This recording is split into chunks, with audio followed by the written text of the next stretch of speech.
It's so weird. Why did it die? Are we back? Wait, is it back?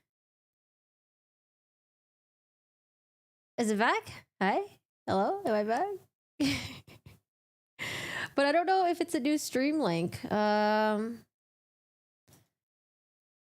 Is it back or is it like a new stream link? It might be a new stream link. Oh god. YouTube is so... The way they do their stream thing is so annoying. I hate it. I can go to my channel. Yeah, I think the link starts all over again. Go to my channel. Oh, that's so annoying. Yeah, I think the link starts all over again. Go to my channel. Oh, that's so annoying. Sorry. Yeah, I think the YouTube they need to change it. It's so annoying. Live YouTube stream crash. There's a new one. Wait.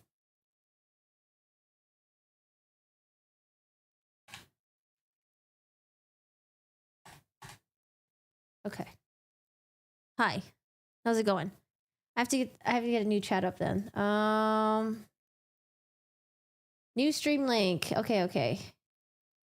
Wow, that's so annoying. I have to get... Sorry, I need to do a new browser for this. Okay, hello, we're back, y'all. I don't know what happened. I don't like it how when your stream crashes, you have to start a whole new stream and open a whole new window. That's really annoying. Let's try this again. And I gotta get my chat up. Thanks, Nitros, for letting me know. Oh, hello. Hello, Master Commander.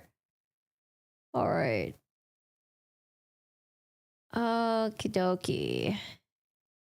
Hi, Abigail. All right, we're here. Okay, I was going on a rant about something. Now I don't remember. Let's just listen. They thought they hit the lottery. What are the chances? The department where my brother works, that would have been great to investigate this case, but that department's been recused. That's tough luck. But the guy who catches the case is Michael Proctor, a guy we go back with for decades. At such a break, they probably thought, when this is over, we need to get that dude a gift. Oh, wait a minute. They didn't think that. They said it out loud. But still, you've got to imagine that the Alberts had to be stressed, what with that whole thing about a dead body being on their lawn. That might get some attention, and they had to be wondering, will he set up a crime scene? Is he going to come into the house? Is he going to search the house? Is he going to send in a forensics team? Is he going to interview witnesses? Is he going to take us to the station? Will he take our phones? Will he look at our communications? Will he look at our Google searches? Will he look at our early morning phone calls? Is he going to look in the basement? Oh, it was talking about the taillight comparison. Oh gosh, that's kind of far back.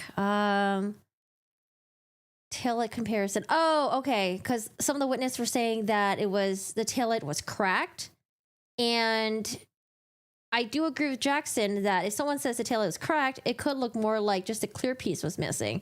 But I'm not sure if when someone says cracked, if they just mean, oh, there's like a lot of pieces that are missing, or if there was like snow that was caked onto the taillight. Because you could see Karen Reed's car at John O'Keefe's house, and you see the left side where it's not damaged. There was a lot of snow caked on that side. So could snow have been caked on the side that's been completely missing and then showed only the crack parts? Possibly. But I don't know. And Michael Proctor answered every single one of those questions resoundingly. Nope. He's a Boston cop, too. And with that, Michael Proctor didn't draw a thin blue line. He erected a tall blue wall. A wall that you can't scale. A wall that Karen Reed certainly couldn't get over. A wall between us and them. A place you folks are not invited. We protect our own. It's us or it's them. And by the way, who's she after all? Nobody. An outsider. This is going to be easy. Or so they thought. Let's look at what Michael Proctor actually did and did not do in this case. One of the consistent issues that's come up throughout this trial is how evidence always seems to be changing and evolving when in Michael Proctor's hands or somebody in his orbit. If it happens once, let's chalk it up to a mistake. Twice. Oh, let me do a new poll. Oh no, my old poll disappeared. Okay, we'll do a new poll. It's starting to look a little bit like incompetence. If that happens every single time, it becomes intentional, which means it becomes corruption. The defense spent some time, we spent some time discussing the toe time that Michael Proctor swore to in affidavits. There was a reason that we believed it was so important. And I want to talk about that for just a quick second. Hi, Nicole. Because this was a concerted effort by Michael Proctor to falsify the time the car was seized so that no one would know that he actually had possession of the car before the first pieces of taillight were ever discovered at the scene. But he got caught. And when he did, the best he could come up with was it was a typo. Like a dozen times, a typo. You'll remember what that testimony was. The truth is that car was in Michael Proctor's possession from about 4:12 in the afternoon. He said it was 4:16 when he finally had to tell the truth or some version of the truth. Those first pieces of taillight were not found until after 5:45 p.m. That is the very fact that Michael Proctor was trying to hide by those falsified affidavits, saying he didn't seize the car until 5:30. But that wasn't Michael Proctor's only manipulation of the investigation. What about Brian Lochran? You met him. Michael Proctor did his level best to not just hide evidence, but to hide human beings from you and from us. Michael Proctor was informed that the plow drivers were out that night. There would be a witness, potentially along 34 Fairview, at the exact times in question. Even Michael Trotta expressly told Michael Proctor that 34 Fairview had in fact been plowed that morning. And yeah, really weird how they wouldn't try to find out who the snowplower was and interview them. Like, hey, when you plowed this road, did you find a dead body out here? Did you see anything? I mean, obviously they didn't see anything because, they probably would have reported it. But still, you kind of want to get some information about that area. And by whom? Proctor not only did not interview Brian Lochran, he never disclosed his name in a single report. He hid him. This is a witness who was literally on 34 Fairview at the time in question where a body was found on the lawn. Wouldn't you want to get the truth from an eyewitness? Wouldn't you want to seek that out? Not if you're Michael Proctor. No, I'm more interested in what Lolly's going to say because I think Lolly had some theories out there that kind of fell apart. So I want to know if he was going to continue with those theories or if he's just not going to bring it up. A close friend of the Alberts.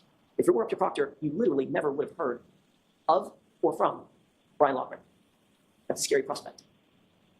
I want to touch briefly on the additional physical evidence or some additional physical evidence presented by the Commonwealth in this case. You'll recall Christina Hanley. She established to a scientific certainty that the glass on the bumper, which was told to you in opening statement, was going to have something to do with this case. The glass on the bumper was going to match that cocktail glass. She told you unequivocally the glass on the bumper did not match the cocktail glass. They came from two different sources. The glass on the bumper has nothing to do with the cocktail glass. So that glass on the bumper had to get there somehow. And we talked about this yesterday. We're like, was there a second glass that no one just knew about? It didn't get there by being broken from the cocktail glass. See the point? It had to get on the bumper somehow. It didn't jump up there by itself. And what's really interesting is that there was one... Because the main piece of the cocktail glass was found near John O'Keefe's body. One piece on the bumper, only one, that matched something else in the case. It was a perfect match to a piece of glass that was supposedly found at the scene. Who do you think had possession of that matching glass? Michael Proctor. So the glass on the bumper had to be placed there. And the only person who had anything close to matching the pieces that had to be placed there is Michael Proctor. You do the math.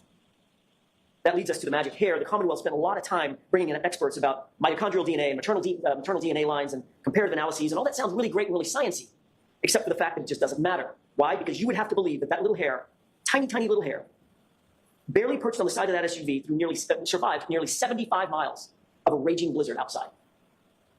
That would be a magic hair indeed. A magic hair means nothing. The DNA means nothing, and that's because the hair was from somewhere else. It certainly was not from a motor vehicle incident at 34 Fairview on January 29th. That hair was placed there. Hey, James. The DNA on the outside of the taillight housing also merits very little discussion. John's DNA would be expected to be found all over that SUV, inside, outside, the exterior, the interior, everything he touched would have had his DNA on it. Here's what's actually important about that DNA. No DNA was found on the interior of that taillight. The taillight that they now claim. I mean, honestly, even if the defense, even if they didn't bring up like the whole cover-up stuff, they have so much. They already have so fucking much about the horrible investigation or even the lack of investigation, the inconsistent facts, how things didn't line up. Like, they just have so much on their side. Crashed into his arm and shattered. No blood was found anywhere on that taillight or any taillight pieces. Hey, no Moondog. tissue was found anywhere on that taillight or any taillight pieces. But we're to believe that taillight literally exploded on John's arm at 25 miles an hour with 1,000 pounds of pressure. We talked about the evidence doing very funny things when in Proctor's possession or the possession of somebody in his orbit. Now think about the videos that you saw. How many videos appear to be somehow manipulated or altered? Just about every single one of them. I hope they fucking change their policy and their protocols, because the fact that like the whole chain of custody of the evidence thing it sounded so problematic, but when they were testifying in the stand, they were so matter of fact about it. Like, oh no, this is how it is. I don't know. Maybe you leave clothes to dry out for 6 days. I don't know. Like, what? Are you serious? This is evidence that we're talking about. Oh my goodness. I don't know. I really hope that they tighten up the policies, how they do things, their procedures and all that stuff, because this case has revealed just how, and this is like the state, you know, this is the state police. It's not just local Canton PD. This is like the state police. And it seems like things were just done in a very sloppy manner. And then what kills me was that Proctor had a interview room that could have recorded. And he's like, oh, well, you know, they're going to come in willingly. We don't need to record them. Like, why? Why not? Just fucking record them. Why wouldn't you want to record the interviews? Look at the video of the Sally Port. They didn't want to record anything. Take that one, for example, that grainy one. It's missing the exact time that would show the condition of the taillight when it was pulled in to the Sally Port. Pretty important time, don't you think? Did someone not want you to see what the condition of the taillight was at that exact time? But the good news is there's a second video. It's much clearer. I also want to know, because both defense and the state, they wanted to have a continuance for this case. I wonder what would have changed on the state side if there was a continuance. I wonder if at some point would they just been like, oh shit, we did the federal grand jury stuff. Things are looking kind of shaky. Judge, can we get a continuance, please? And the judge was like, no, we're not doing continuance. I wonder if at some point, if they did have a continuance, maybe the state would have just changed their mind and maybe dismissed the charges. I don't know. But then they had to move forward with it because it's like, okay, well, I guess we'll just go forward with it. I don't know. I wonder if they were planning on to do some more due diligence to figure out like, hey, like, should we really move forward with this case? I don't know, man. It seems like we might have gotten fucked in the federal grand jury. And it's from the same time frame. We didn't get that one for about 2.5 years into the investigation. Literally, it was after the trial started that one was turned over. And this is important. The Commonwealth introduced you to a person by the name of Yuri Buchanan. They presented video showing what was clearly the right side of the car. They asked, I don't know. The flip video was such a weird one to me too. It's like, how did no one notice there was a video that was flipped? Hello? This seems it just seems so sloppy. And then the other video that they had where it would show Karen Reed's car, it was like all fucked up. I'm like, what happened here? What is going on with this case? questions about the right side of the car. Hi, good guy. You'll recall, Mr. Lally asked Sergeant Buchanan, did you or Trooper Proctor ever go at or near the right side of that taillight? And while he was asking the question, what appeared to be the right side of the car. No worries, Tim. I have the law and crime chat up here. So if they have a verdict, I'm sure they're going to post it in there and I'll see the chat exploding with, there's a verdict, blah, blah, blah, blah, and all that stuff. Was looking at you. The video was still up. Buchanan paused, turned earnestly into the microphone, stared at you and said, never. We never went anywhere around that taillight. While he was showing you the right side of the car. And that trick might have worked until we got up to cross-examine him. And only then, on the second day of his testimony, did he have to admit that the video was actually inverted. And here's the issue. The issue that I had, too, with the state is that we got so much more information in cross-examination than we did in direct examination with their own fucking witnesses. It was wild. I was like, there are times where I was like, oh, I feel like we need clarification, but for some reason, Lolly's not getting into it. Okay, I guess it's not important. But no, it ended up being very fucking important in cross-examination. I feel like I had that realization so many times in cross-examination. I don't know, it was just wild to me. I don't know Lolly's I don't know what the hell he's doing sometimes. It was backward. And it was cleverly inverted at that. The timestamp had the proper orientation, which means that timestamp had to be removed, the video inverted, and the timestamp placed back on it. Which means that was done intentionally. That was not a mistake. But I don't know why they would do it intentionally, though, because if they did it intentionally, well, they're fucking themselves over because, in fact, it was actually the left tail light that was shown intact pulling into the Sally port. And if the jury looked at it, they're going to be like, wait, I'm confused. I thought it was broken. Why is it intact right there? So I don't know if it was done intentionally. I feel like it was just probably fucking sloppy. But Buchanan, or was it Proctor, one of them did mention that the timestamp was a different color. And that's why Jackson is probably saying, oh, they must have removed that timestamp and then put in a different one, but then even matched the colors, maybe? I don't know. There's just so many questions here. Oh, God. And when caught in that obvious fabrication, Buchanan... Do I still think that she hit him accidentally? I asked you after closings. Okay, so here's where I'm at. I'll just say it very briefly. I think the most the state could have possibly proved was they got an argument, John got out, maybe threw the cocktail. This is based on the defense expert, by the way. Possibly threw the cocktail glass or whatever glass it was, because obviously the cocktail glass didn't match. Maybe there was a second glass in the car that we don't know about, or maybe Karen Reed took a glass from the bar. I don't fucking know. Maybe chucked the glass at the taillight, broke the taillight because they said that damage was more consistent with a cocktail glass being thrown at it. But then again, the glass on the bumper didn't match, so I was like, maybe that's why there's a second glass somewhere we don't know about. I don't fucking know, but I have no idea. And maybe at most, her taillight scratched his arm. Now, when it comes to all the other damage that was done to him, they haven't proved shit. I think that's the most that they got, that maybe her taillight scratched his arm.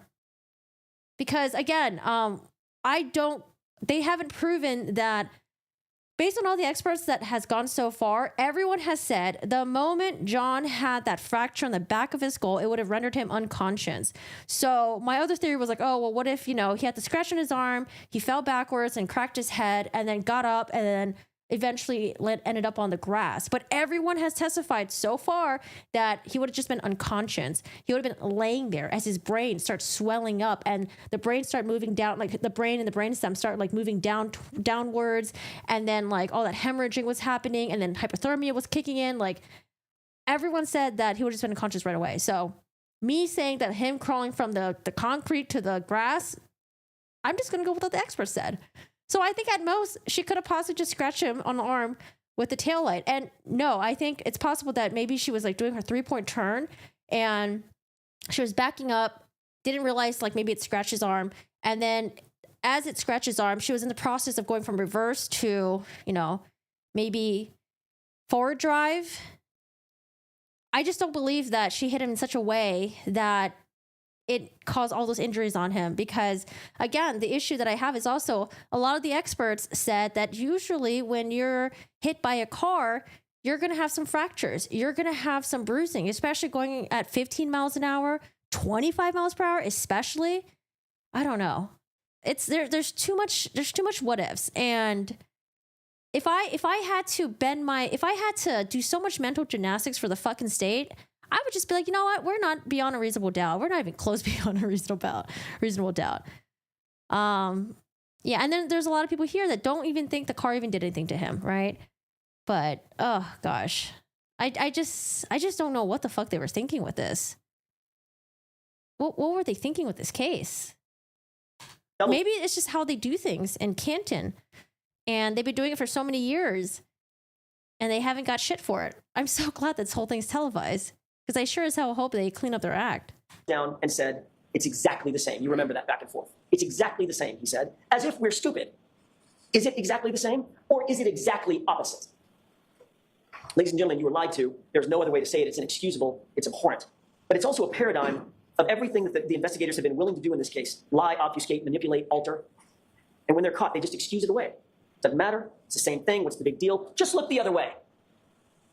And don't forget, Buchanan is Proctor's supervisor. Mm-hmm. Yeah, the experts, even the medical examiner, the state's own medical examiner was like, yeah, these are classic signs of a pedestrian collision. And Lawley thought he would use that and turn into his favor, but no, I don't think it worked for him at all. I don't think it worked for him at all. When the medical examiner went up there and testified, I don't think it was good for the state. I don't think it was good for the state. That's why I was thinking, okay, maybe at most he just got grazed by the taillight, but like not seriously injured, not seriously hit, just had scratches on his arm. Like maybe it just like grazed him. But there's just too many questions, because remember, he's got a scratch above his eyebrow, he's got a scratch on his like left underneath his eyebrow. He had some other scratches on his face. I think maybe on his nose as well. There was like a teeny little baby bruise on his left knee that Lawley kept pointing out, like, oh, well, you said that pedestrian collisions usually have damage to the lower extremity. Well, look at this bruise on his knee. And then we're looking at the bruise. We're like, bruh, there's like barely anything there. It's barely even pink. I don't know. And he was in that little group chat where Karen Reed's naked photos were being searched for. You know the saying about the apple falling from the tree. Ladies and gentlemen, we haven't even started talking about the taillight yet. You'll recall that at the very beginning of this case, you were introduced to no fewer than 5. That's why I'm more interested, because I already know what Jackson's going to say, right? Jackson's got it in the bag. I want to know what Lolly's going to say. I think Lolly's is more interesting to me, because I'm like, okay, Lolly, what are some things that you're going to concede on, and what are some things that you're just going to continue pushing forward, even though there's no evidence to prove what you're saying? CPD officers, very early on, who searched the scene. None of them, not a single one, found any taillight material at the scene. 0. Stephen Seraph, Sean Good, Stephen Olaney, Michael Lang, Paul Gallagher, they were all there. They were all walking right around there. They were all looking. They were searching with their eyes. They were searching with their hands. I think Trooper Paul couldn't even give a definition for acceleration, but I mean, maybe he was just really nervous on the stand. Some said they were searching with their feet and they even used tools, a leaf blower.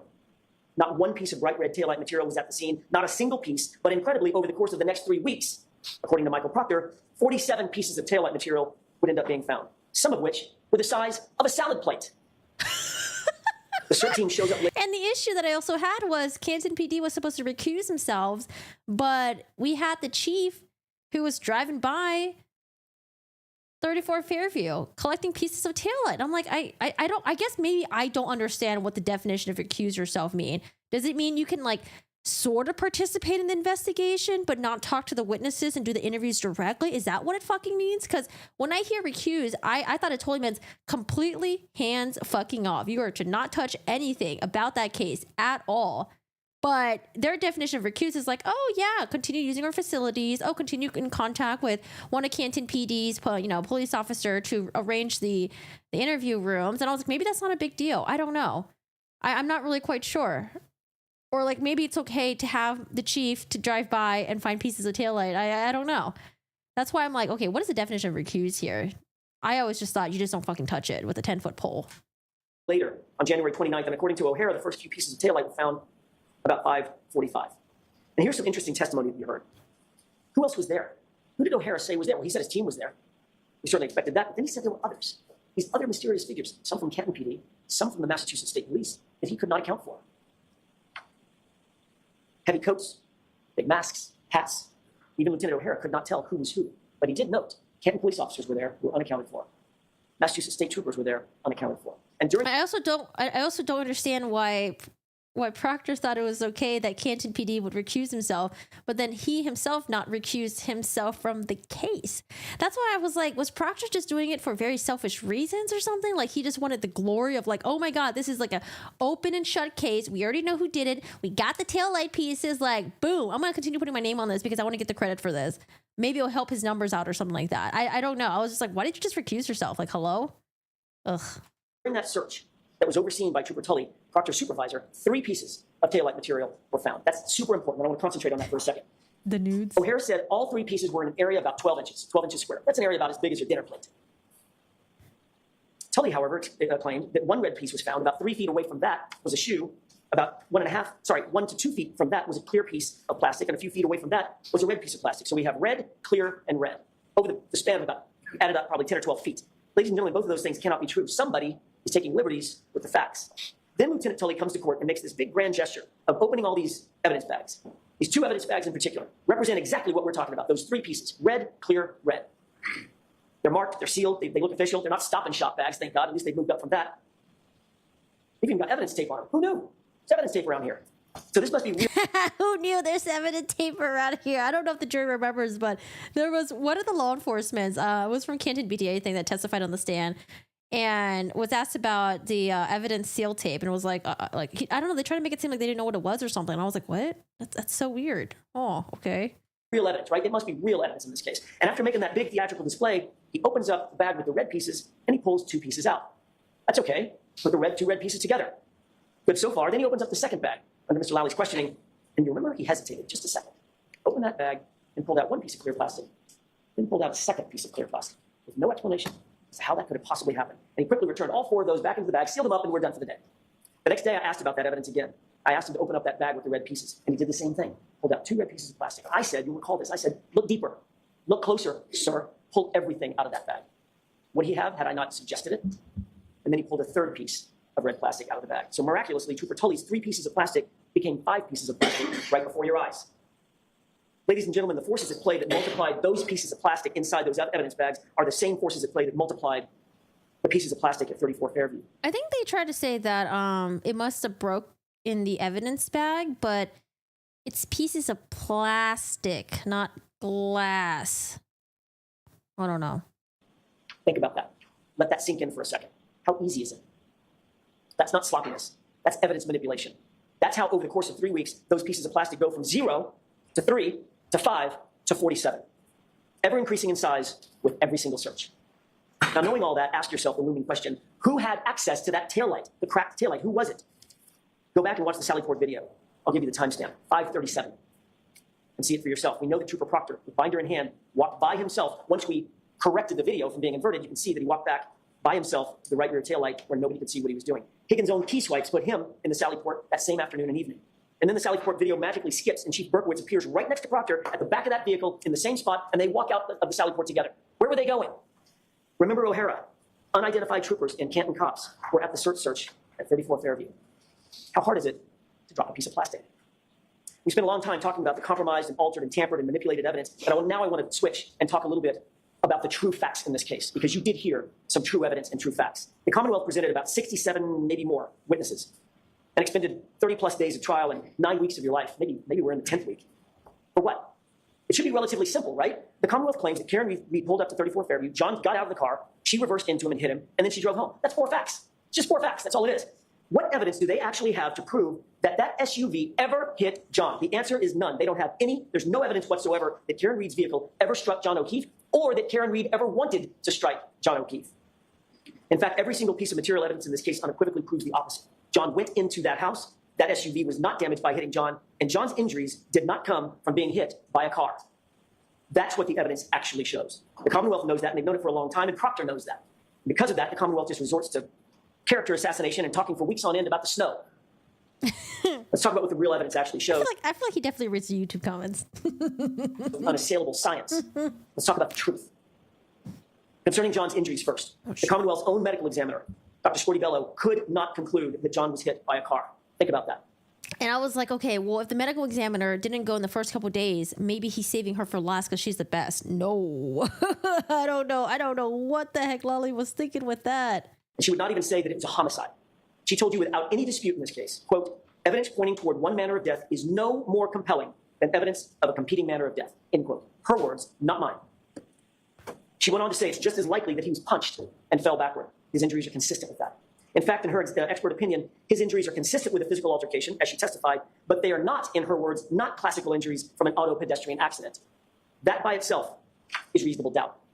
But the evidence and the truth goes far further. We introduced you to not one but 2 thoroughly credentialed medical examiners, or medical experts, Dr. Sheridan and Dr. Russell, both of whom said John's arm injury is consistent with an animal attack. Dr. Russell studied, diagnosed, and treated up to 1,000 animal wounds. She's an expert in animal wounds, and she was unequivocal. Those wounds are from an animal, likely a large dog, which means that John was attacked inside the home where Chloe was. Lady says, for me, it's kind of hard to believe that there is zero tampering, Moondog. I don't think there's a conspiracy, just a lot of people bad at their jobs. There is no other possibility. And Dr. Sheridan, for his part, with thousands of 13,000 autopsies under his belt, decades of experience as the chief medical examiner who's triple credentialed in anatomical, forensic, and neuropathology. He told defense's experts were so good. You that John's injuries are inconsistent with a motor vehicle accident or incident. They're consistent, however, with a physical altercation. In layman's terms, the science proves John was beaten. That also is reasonable doubt and should end this case. But the facts and evidence don't stop there. 2 of the most highly educated and highly qualified engineers you'll ever meet, Dr. Dan Wolf and Dr. Andrew Winchler, mechanical engineer and a biomechanist. Bring up the cannon. Bring up the cannon. They reviewed this case. They did testing. They did analysis. They evaluated the case scientifically. They were not hired by the defense, not by the Commonwealth. They're completely 100% independent of any party in this case. And they were equally available, by the way, to the Commonwealth. They could have called them.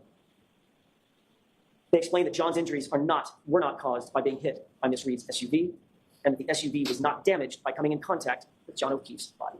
That should end the inquiry right there. Both sides of the equation. From a physics, engineering, and biomechanical standpoint, they established that John O'Keefe was not struck by Karen Reed's vehicle, period. And that is yet another fact that establishes reasonable doubt and should put an end to this case. So instead of calling the ARCA experts, which they had available to them, the Commonwealth chose to introduce you to Trooper Joe Paul. You'll remember his testimony. I think I'm being kind when I say that Trooper Paul's analysis lacked credibility. Trooper Paul lacks the experience, the education, the training, the background, and the knowledge to not only render opinions on these issues, but to even understand the issues themselves. Trooper Paul's going to go back to like school or something. You want to see the cannon now? You guys ever seen they don't do it out here, but when I used to live in the East Coast, during Halloween season, they would do like the pumpkin cannon. I don't know if it's the East Coast thing where you just take pumpkins and load into a cannon and then you just like blast them away. It seems really mean, but I don't know what's the thing there. He makes the absurd claim that John was hit on the elbow area of his arm by a taillight. He was spun to the left in a pirouette. His arm stayed on the light long enough for the shards of plastic to explode around him, scratching his arm even though he was wearing long sleeves, then projecting him 30 feet to the left, but not before making a stop to hit his head on either the curb or the pavement before coming to his final resting place with his unbroken phone tucked neatly under his body. It's nonsensical. Oh, so is he saying that John would have landed on the curb and then like tumbled and rolled to the rest of the grass? It borders on laughable. Compare that testimony to Dr. Dan Wolf and Dr. Andrew Rinchler. Both PhDs in engineering, both top of their field in accident reconstruction, both published peer review articles on the issues. Both men are highly sought after by the likes of national sports leagues and the United States Department of Defense. Also, did Trooper Paul have someone to peer review his findings? Like, hey, this is what I think happened. Did he have someone else to review that? I don't know if I remember hearing that. And these men are unrivaled in accident reconstruction. What did Dr. Rinchler say before he left the stand? This was even under cross-examination. Hey, Rock. He said that the physics and the science don't lie. His words were, you can't deny the science and the physics. John wasn't hit by that car. Period. The Commonwealth cannot explain John O'Keefe's injury. Yeah, he mentioned something about there's a huge barrier you would have to overcome, and that's the physics. And you just can't, I don't know, it's just something you just couldn't deny. They can't explain his head wound. How did he get the head wound if he landed on snow-covered grass and dirt? And by the way, before Mr. Lally gets up and says it, because I know he's going to, there is zero evidence before you, zero, that cold grass and dirt turns into ice or turns into concrete. Zero. They can't explain the injury above his right eye, that laceration. They can't explain his nose. They haven't even tried to. They can't explain the injury to his tongue, the laceration on his tongue. They cannot explain the injuries to the back of his hands, the bruises, and certainly they cannot explain the injuries to his right arm. But maybe most importantly, they cannot and haven't even tried to explain the lack of injuries on John's body from the neck down. Back with Snickers? Oh, frozen or room temperature? Nothing. He was pristine. Not a bump, not a bruise, not a fracture, not a broken bone. Nothing to suggest that he was hit by a 7,000-pound SUV going 25 miles per hour. And what of that right arm? According to the Commonwealth's best and brightest, Trooper Paul, John absorbed the entirety of the collision, the whole collision, with that 3.5-ton SUV entirely with his right arm, launching him some 30 feet. But amazingly, the arm suffered no break, no fracture, and didn't even get a bruise. So how are those injuries properly explained? The evidence is simple. John got into an altercation. He was punched. He tried to defend himself by putting his hands up. He may have even scratched his own nose by putting his hands in front of his face to defend himself. His hands were bruised and covering up. 5 minutes, Mr. Jackson. Thank you, Your Honor. As he continued, he got hit, punch went through, and he fell to the ground, fracturing his skull. At some point during that altercation, the dog got hold of him, and the dog was pulled away. Every single injury is answered. Every single injury is explained by that. Ladies and gentlemen. Oh, man, poor Jackson. He's like skipping pages now. Given what we know about the facts and the physical evidence in this case, the actual truth in this case, how did this happen? How did we end up here? We ended up here because of relationships, insider trading, playing the who you know game, and building a tall blue wall, which takes decades and generations. But the real question is it going to continue? Well, this festering malignancy that allows a lead detective and his supervisor to gloat and sneer while looking over naked pictures or looking for naked pictures of the woman that they've targeted, will that continue? Yeah, there's a 1-hour time limit for each side. And the answer should be, not if you have anything to say about it. Michael Proctor is the lead investigator in this case, and much as the Commonwealth might try, they cannot distance themselves from the stench of him on this case and this investigation. Wait, Lolly didn't even get a 5-minute warning. He only got a 1-minute warning? Oh, that's mean. Those secret group chats illustrate the quality and character of his investigation. Remind yourself how, quote, unbiased and an objective investigator, someone who's supposed to be looking for facts. Ask yourself, how did he approach his job? Late at night, sitting there in his office, deviously looking for naked pictures of Karen Reed and talking about her like she's a piece of meat.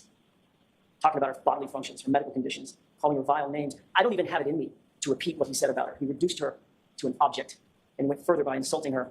He said, I already said it a million times in the courtroom during trial, but you know what? I'm over it. I'm done. He went further than insulting her and dehumanized her. And when he was done betraying that very humanity, he wished for her to commit suicide. That, ladies and gentlemen, is how you frame someone. That's how you dehumanize someone so viciously that you can just pin it on the girl and cover for the homeowner because he's a Boston cop. That's how you rip a person's life apart and sleep like a baby while doing it. And then further that by saying, I hope she kills herself. Ladies and gentlemen, I just began the discussion this afternoon or this morning with a quote about the truth, and I did that because that's what this case is about. Top to bottom, tip to tail, it's about the truth. Not hiding it or concealing it, but exposing the truth. The truth is immutable. It's not a feeling, it's not a whim. It's unflinching, it's unchanging, and it's everlasting. Yeah, I'm not a huge fan of the judge. I think she's just rude. She comes across as like rude to me. That's why the law is steady. That's why it's not captive to the wind. And it's weird because she switches from being like super, super sweet, especially when she talks to the jury, and then you see like her like switching to like being rude. I don't know. She's weird. She's a weird one. People drunk with power who think they're above the law, who think they're above scrutiny. That's why you stand as the guardian of justice and the protector of justice. But at least she's decisive, though. There was this other case that I watched where the judge was like indecisive and she would get steamrolled by the attorneys on both sides. That type of judge I don't like. I'd rather just have someone just like straight to the point. Let's just get to it. But her demeanor, I think it comes across as like rude. The law demands the very integrity that Trooper Proctor and his investigation lacks, and it requires that you cannot convict Karen Reed unless the Commonwealth has met its incredibly high burden to prove every element beyond a reasonable doubt and to a moral certainty. And a moral certainty is defined as the highest degree of certainty possible in matters related to human affairs. It's the highest degree possible in your life. That's the level of certainty. And I'll leave you with this. You have the most powerful tool known to American jurisprudence because you have your vote.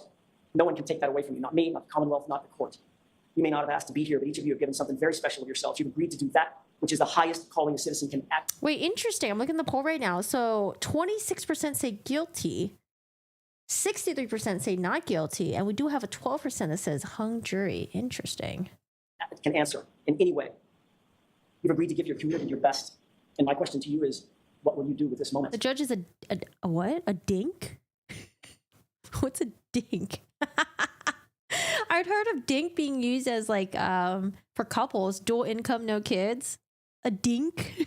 I've never heard it used as an insult before. I prefer this judge over the one with Brooks that let him do whatever. That judge had a lot of patience. Did you guys watch the case that I was talking about where the judge was just like letting the attorney steamroll over her? God, this case was wild. I didn't watch the entirety of it. It's the one where, the Crumbly parents. Oh my God.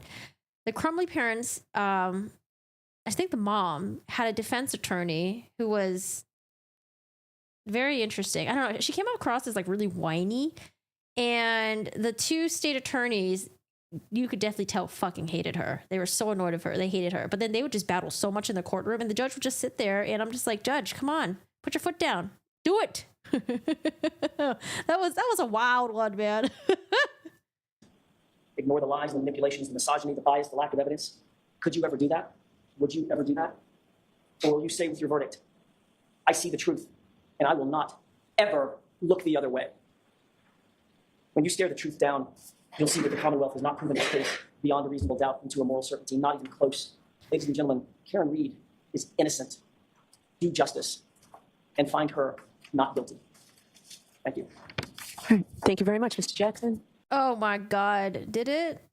I don't know. If it did, then I don't know what the hell is wrong with the YouTubes. Hold on. I don't have my YouTube screen up for some reason. Give me a second. We're good? I think we're good. Type 1 in chat if you guys can see me.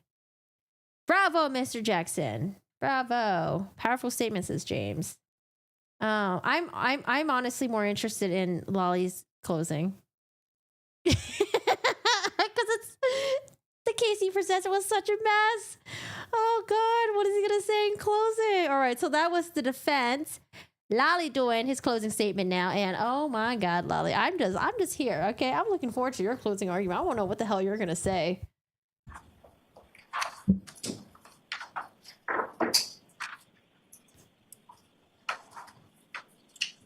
I hit him, I hit him, I hit him, I hit him. Those are the words of the defendant. 4 times.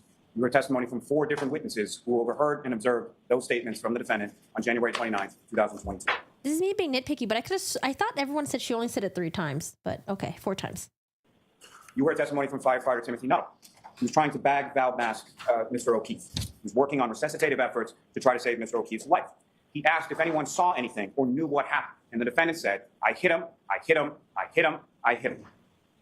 Firefighter Anthony Flamati was asking if anyone had information on why Mr. O'Keefe was there in the snow.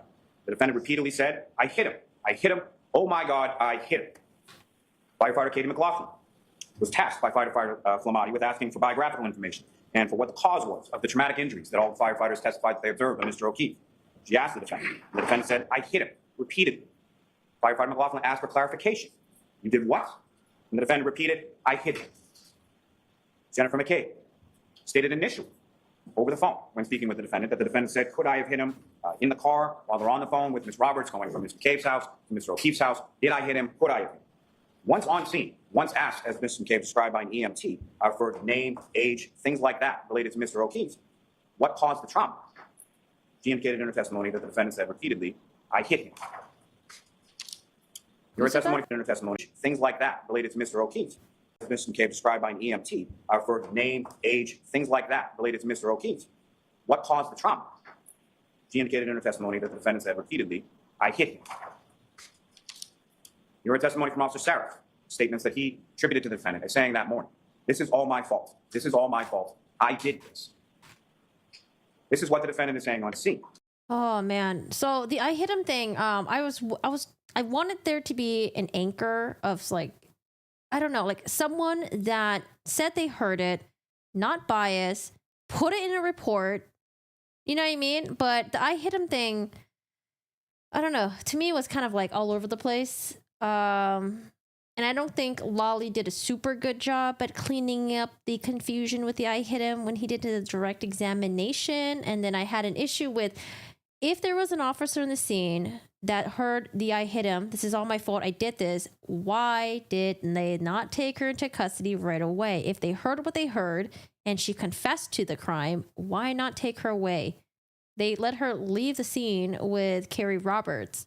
That's why I was thinking, I wonder if the sentiment that everyone got was just that like she was confused and she wasn't sure if she hit him. I don't know. Because if you have someone who's on the crime scene confessing that like, oh, it's my fault, I did this, then you'd be like, oh, what do you mean it's your fault? Oh, okay, well, let me take you in, let me interview you, and let's get your statement. Even if she was acting hysterical, even though she was acting loud, crazy, whatever the fuck you want to call it, you would still take her in and get her statement. I don't know. Okay, whatever. Since then, stories changed a little bit.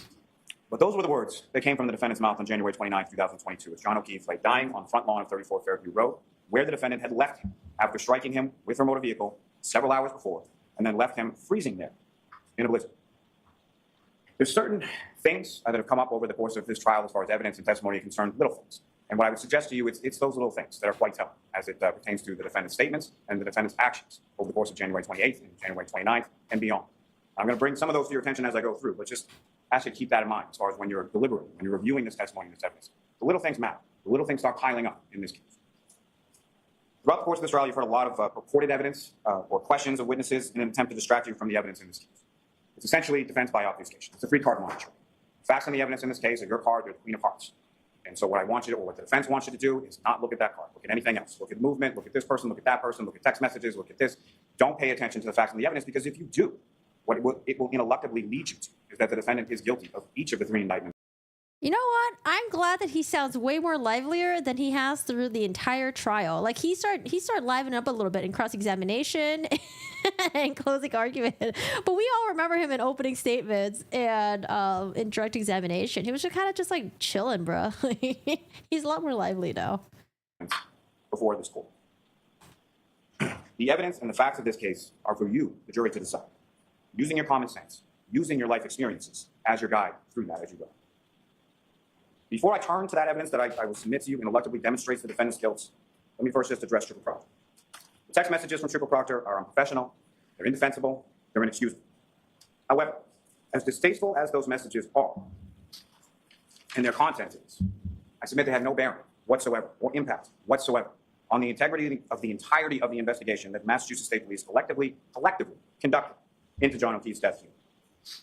As was asked of Triple Proctor on cross-examination, these were texts from his personal phone that he never thought would see the light of day. He was asked whether or not he ever thought that he would be asked about these in a courtroom. Yeah, but the issue that I had was him saying in a group chat with his other coworkers.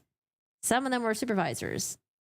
It wasn't just him texting his friends, family, whatever, you know, ranting about Karen Reed and all that shit. It was like in a group chat with his coworkers who were also involved in investigating this case. And that just looks so bad. Put you in a sort of a safe space, a safe place for him to discuss, if you will. What do you not see in those text messages? You don't see any discussion or any illusion of any conspiracy, of any framing of the defendant, of any planting of any evidence. No evidence whatsoever. Why? Because it didn't happen. There is no conspiracy. There is no cover-up. There is no evidence of any of that beyond speculation, rampant speculation and conjecture on behalf of the defense. Yeah, I think Carrie, the most she said was she heard Karen say, did I hit him? Did I hit him? Could I have hit him or something? Not, I hit him, I hit him, I hit him. And then also Carrie Roberts. Did I say Carrie Reed earlier? My bad. Carrie Roberts did say that she saw the broken taillight that Karen Reed pointed at her. But when she described the broken taillight, I don't know. I don't know if it really showed that there were large pieces of it missing. But like I said, maybe there's no packed into it. Two things can be true at the same time. They're mutually exclusive. The texts from Trooper Proctor are distasteful, they're disrespectful, they're unprofessional. There's no defense to them. And the defendant killed John O'Keefe.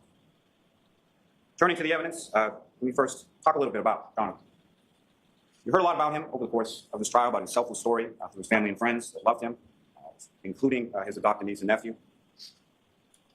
You heard a lot about the lives he touched and the different people who he had friendships with. You heard a lot about from those particular friends and from his family. Turning to what I would submit to you as a timeline. Ooh, It presentation? may be a little hard to see up here what I'm going to go with from left to right. January 28, 2022, 9:49 in the morning, Karen and John begin fighting over text messages. 2:25 p.m. in the afternoon, the defendant texts Mr. O'Keefe, tell me if you are interested in someone else. Can't think of any other reason you've been like this. John texts back, nope.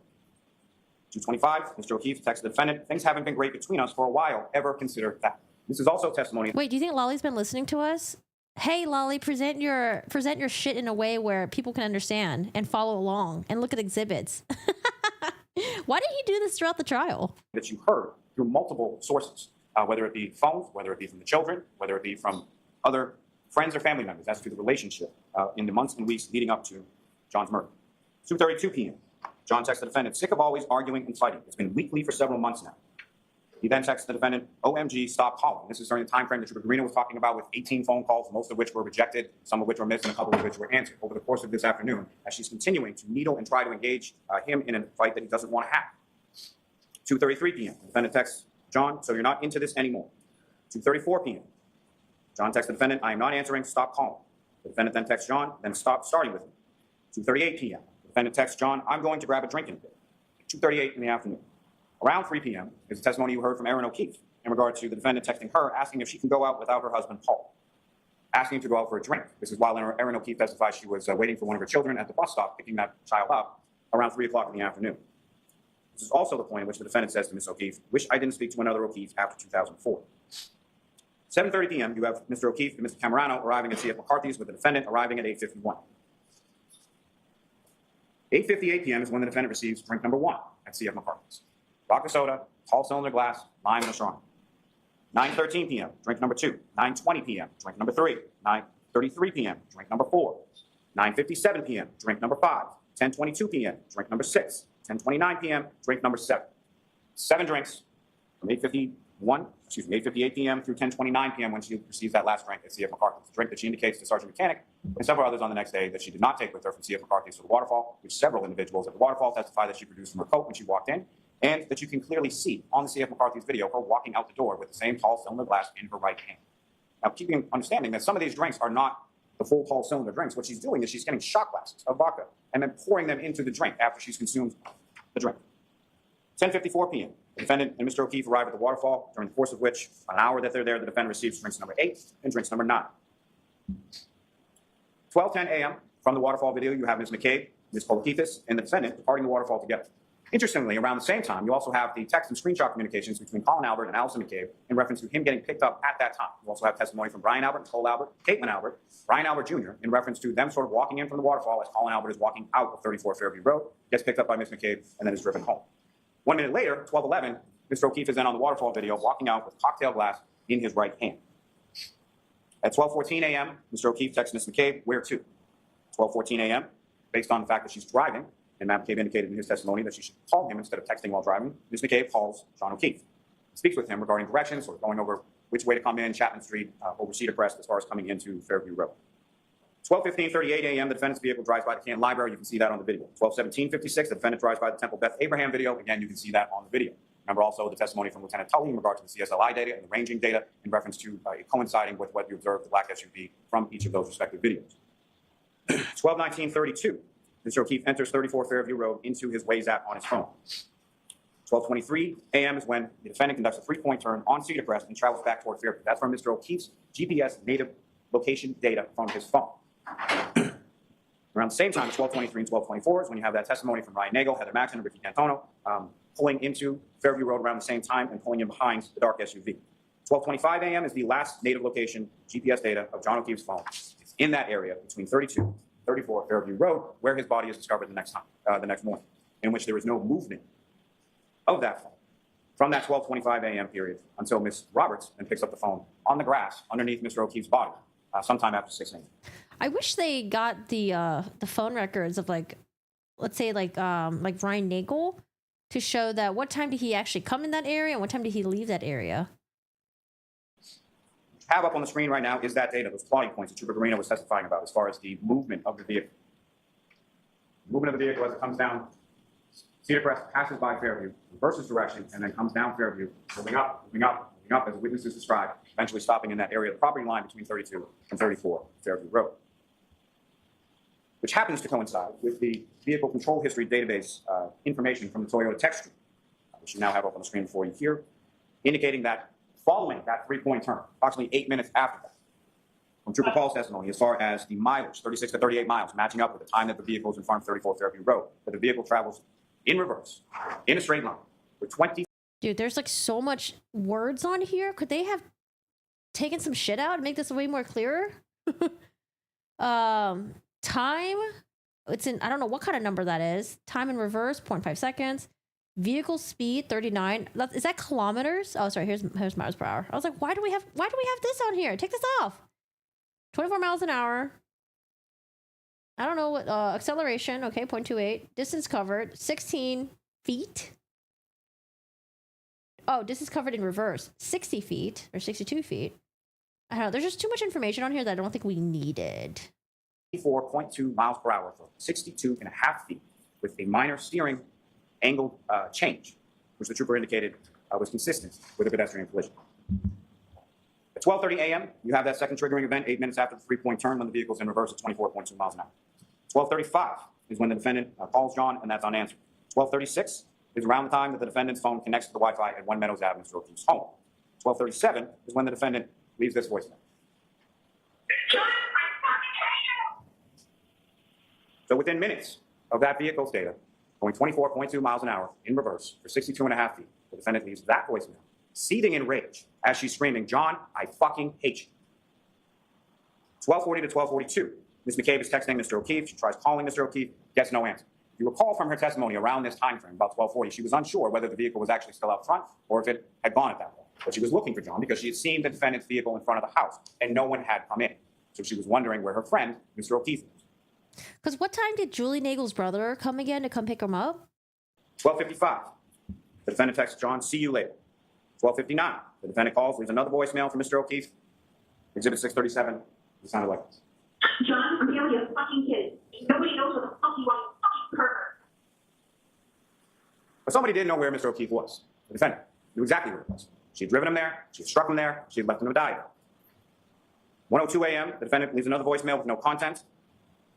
And then she texts John, "Your kids are fucking alone." 1:09 a.m., the defendant texts John, "I'm back in Mansfield. The kids are home alone." She's not. GPS, as far as it never disconnects from the Wi-Fi until the following morning. There's no indication that Ms. Reed left and went to her home in Mansfield at any point. 1:10 a.m., the defendant calls her parents. 1:11 a.m. That's what I was thinking too. Like, if she knew that she hit him, why leave all these angry voice messages? But I guess you can argue that she was just really fucking drunk and wasn't thinking.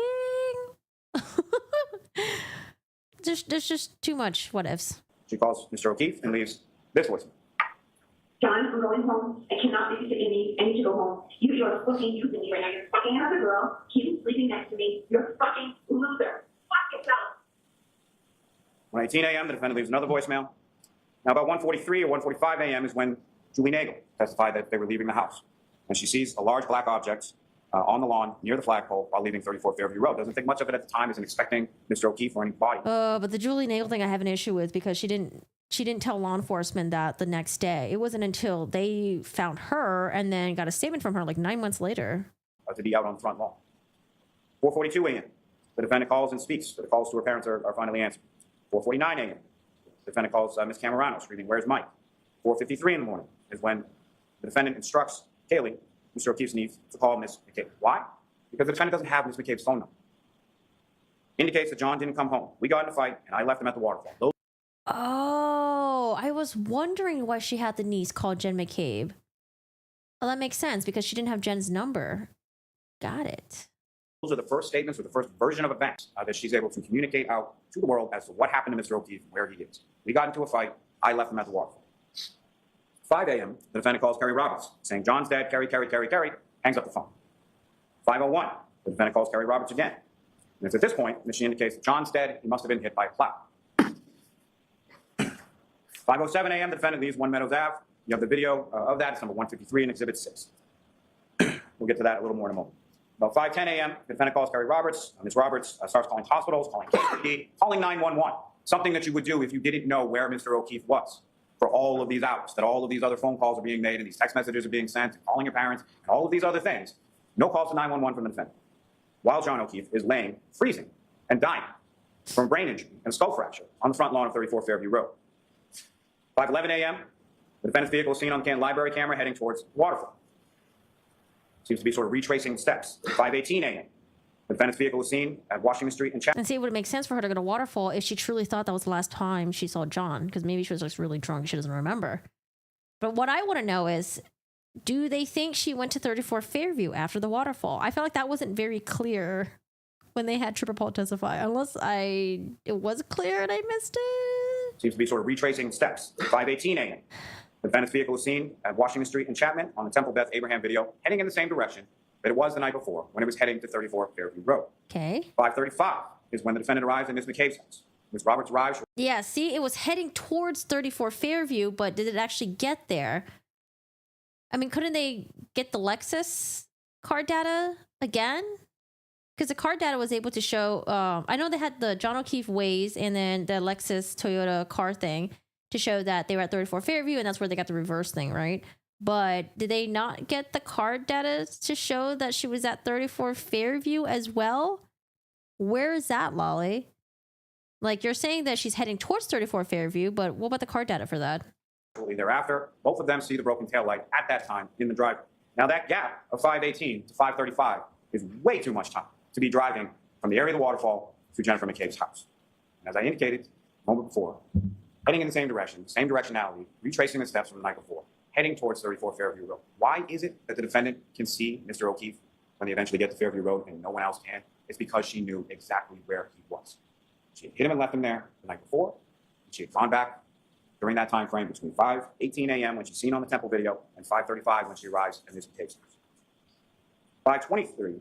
5:18 and 5:35. I mean, I think I mapped it out to see how long it would take for her to get around. It's not too long, but I mean, it's not like it was like 30 minutes, 45 an hour. I don't know. I'm sorry, 5:33 is when the defendant, Ms. McCabe, and Ms. Roberts return to 1 Meadows Ave searching for John. 6:03 is when the defendant, no one else, spots Ms. No, her phone doesn't have any GPS information.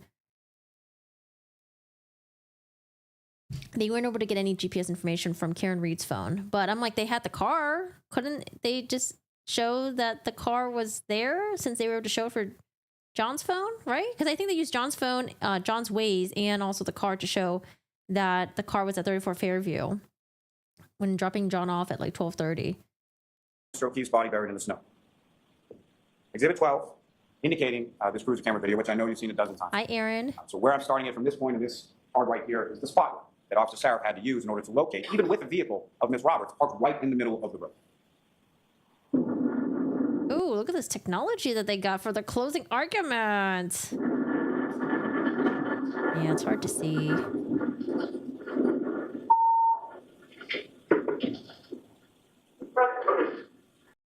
It's hard to see, bad visibility, but I mean, it's possible to see a lump in the snow.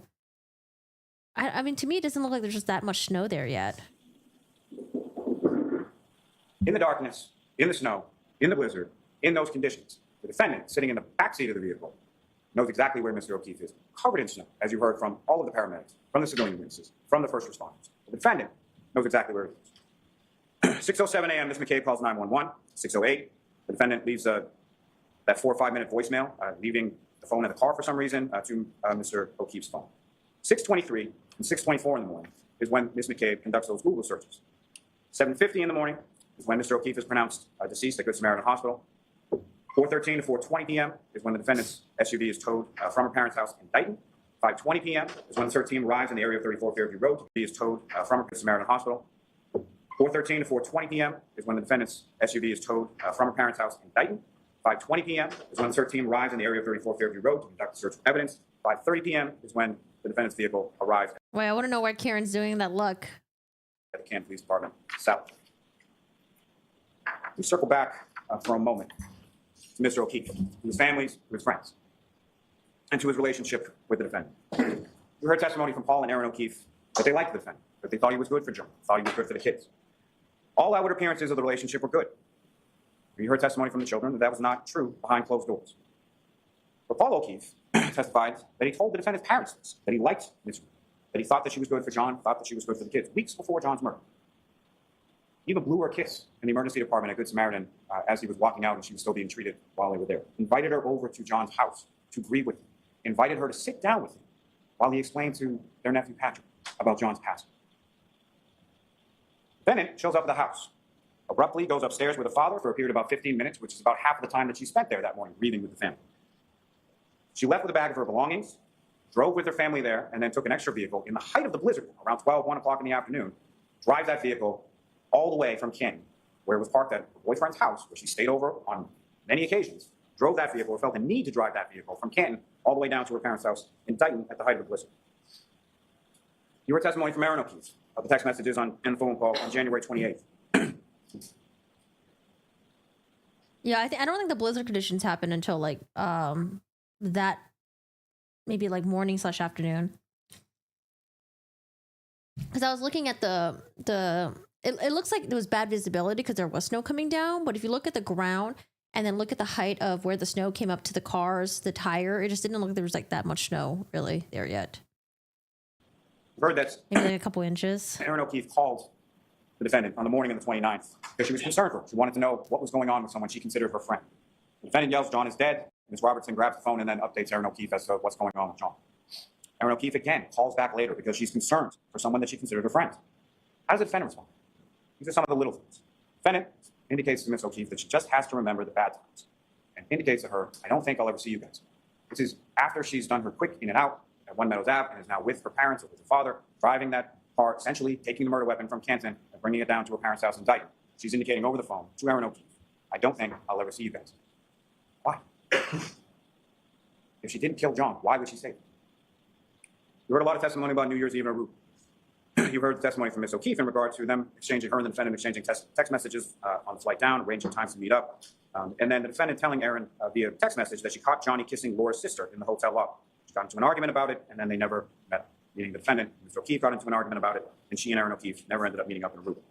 You heard testimony consistent from Laura Sullivan, Marietta Sullivan, as well as the children. The kiss never happened.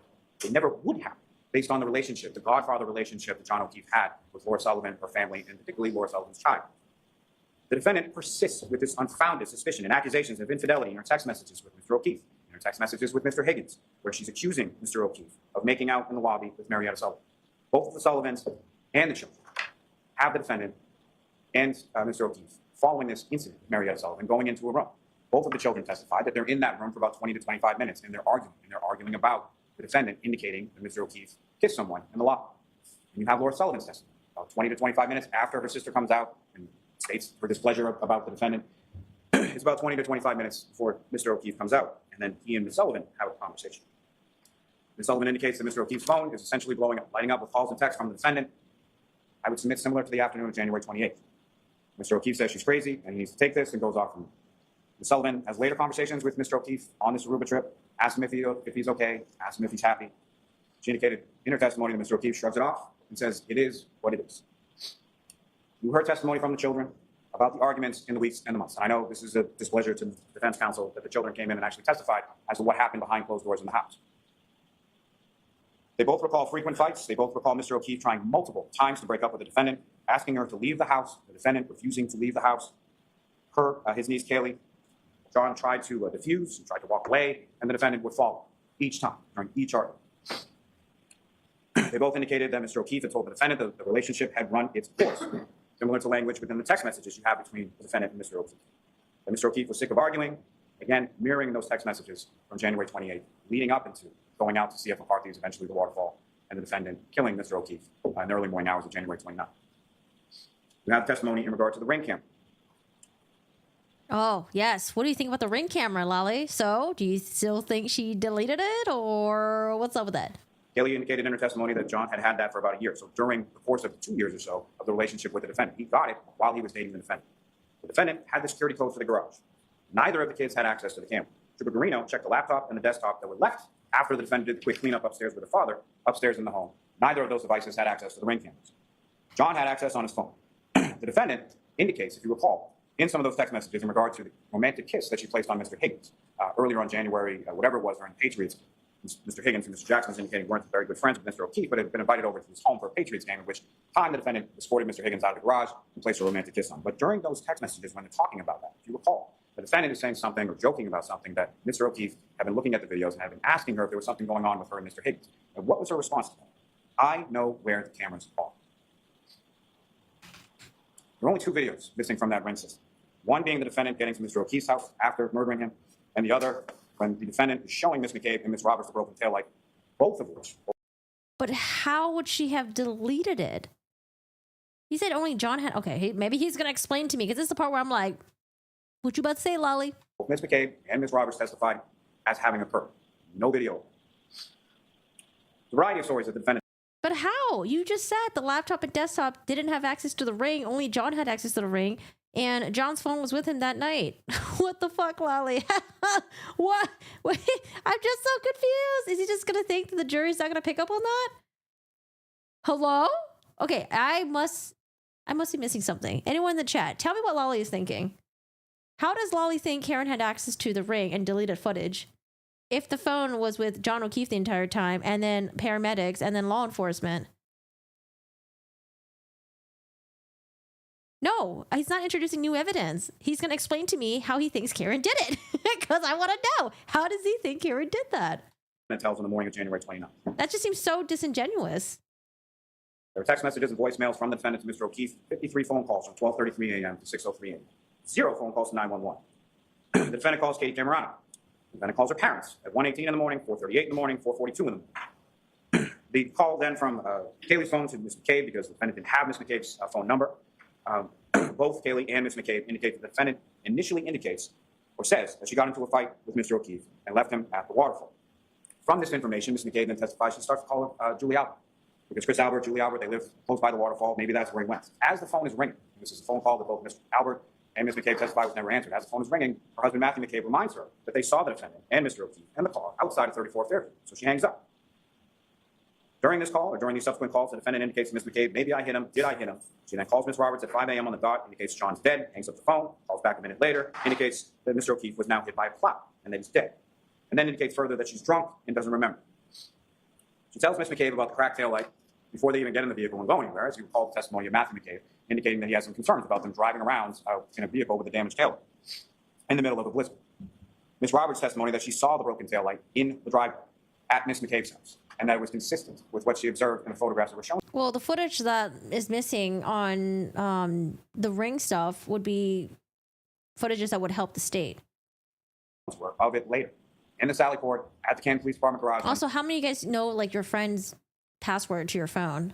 Hi, Panda. How are you doing today? Am I okay? No, I'm not okay. I'm molding right now. Search warrant is executed on February 1st. You have the text messages between the defendant and Lord Sullivan from January 29th, in which the defendant indicates to Lord Sullivan that John is dead, indicates that we found him in the snow at 5 a.m. And every indication is that he was found in the snow by the defendant, Mr. McCabe, and Ms. Roberts, around 6 a.m. 5 a.m. would be about an hour before. 5 a.m. would be between that time where the defendant is unaccounted for, heading in the direction of 34 Fairview Road. I don't know if I don't know if her saying 5 a.m. versus 6 a.m. I don't know if it was it's just not a big deal to me. I'm sorry. It's just not a big deal to me. 5:18, 5:35. Like, I get where Lolly's saying that, like, oh, it's because she actually found him at 5, but I think she was just, I think it's also possible that she could have just thought it was 5 a.m., you know, because that's when she started going out there looking for him. And she didn't realize it was actually like 6 a.m. I don't know. I don't think it was a big deal. Little things. The defendant asked Ms. McCabe to Google how long to die in the cold. She did so at 6:23 and 6:24 in the morning. You have the testimony of Ms. Hyde and Mr. Whitford as to SQLite databases, P-list databases, Knowledge C databases, state DB tabs, as far as all of that. Also from Trooper Marino as well. These searches were unequivocally done at 6:23, 6:24 in the morning, and not at 2:27 and 40 seconds in the morning. They were not deleted by a user. That is not what deleted means. Frankly, Mr. Green, the last question that I asked Mr. Green is, was he aware that Cellbrite, and by Cellbrite, the person who designed that being Mr. Whiffen, had to alter exactly how their software works because of people like Mr. Green misinterpreting the data as he did in this case. And what did Mr. Green say? Yes. But those questions, as far as how long to die in the cold, I would submit mirror the questions that the defendant asked firefighter Whitley in the back of the ambulance, if you recall those. She asked firefighter Whitley how long to die in the cold without a jacket. He knew how Mr. O'Keefe was dressed. She knew when she left him to die in the cold how he was dressed. The defendant made statements to firefighter Becker that the last time that she saw Mr. Wait, what? Hold on, I don't remember this part. But those questions, as far as how long to die in the cold, I would submit mirror the questions that the defendant asked firefighter Whitley in the back of the ambulance, if you recall those. She asked firefighter Whitley how long to die in the cold without a jacket. He knew I don't know if I remember that. I don't know if I remember that actually. how Mr. O'Keefe was dressed.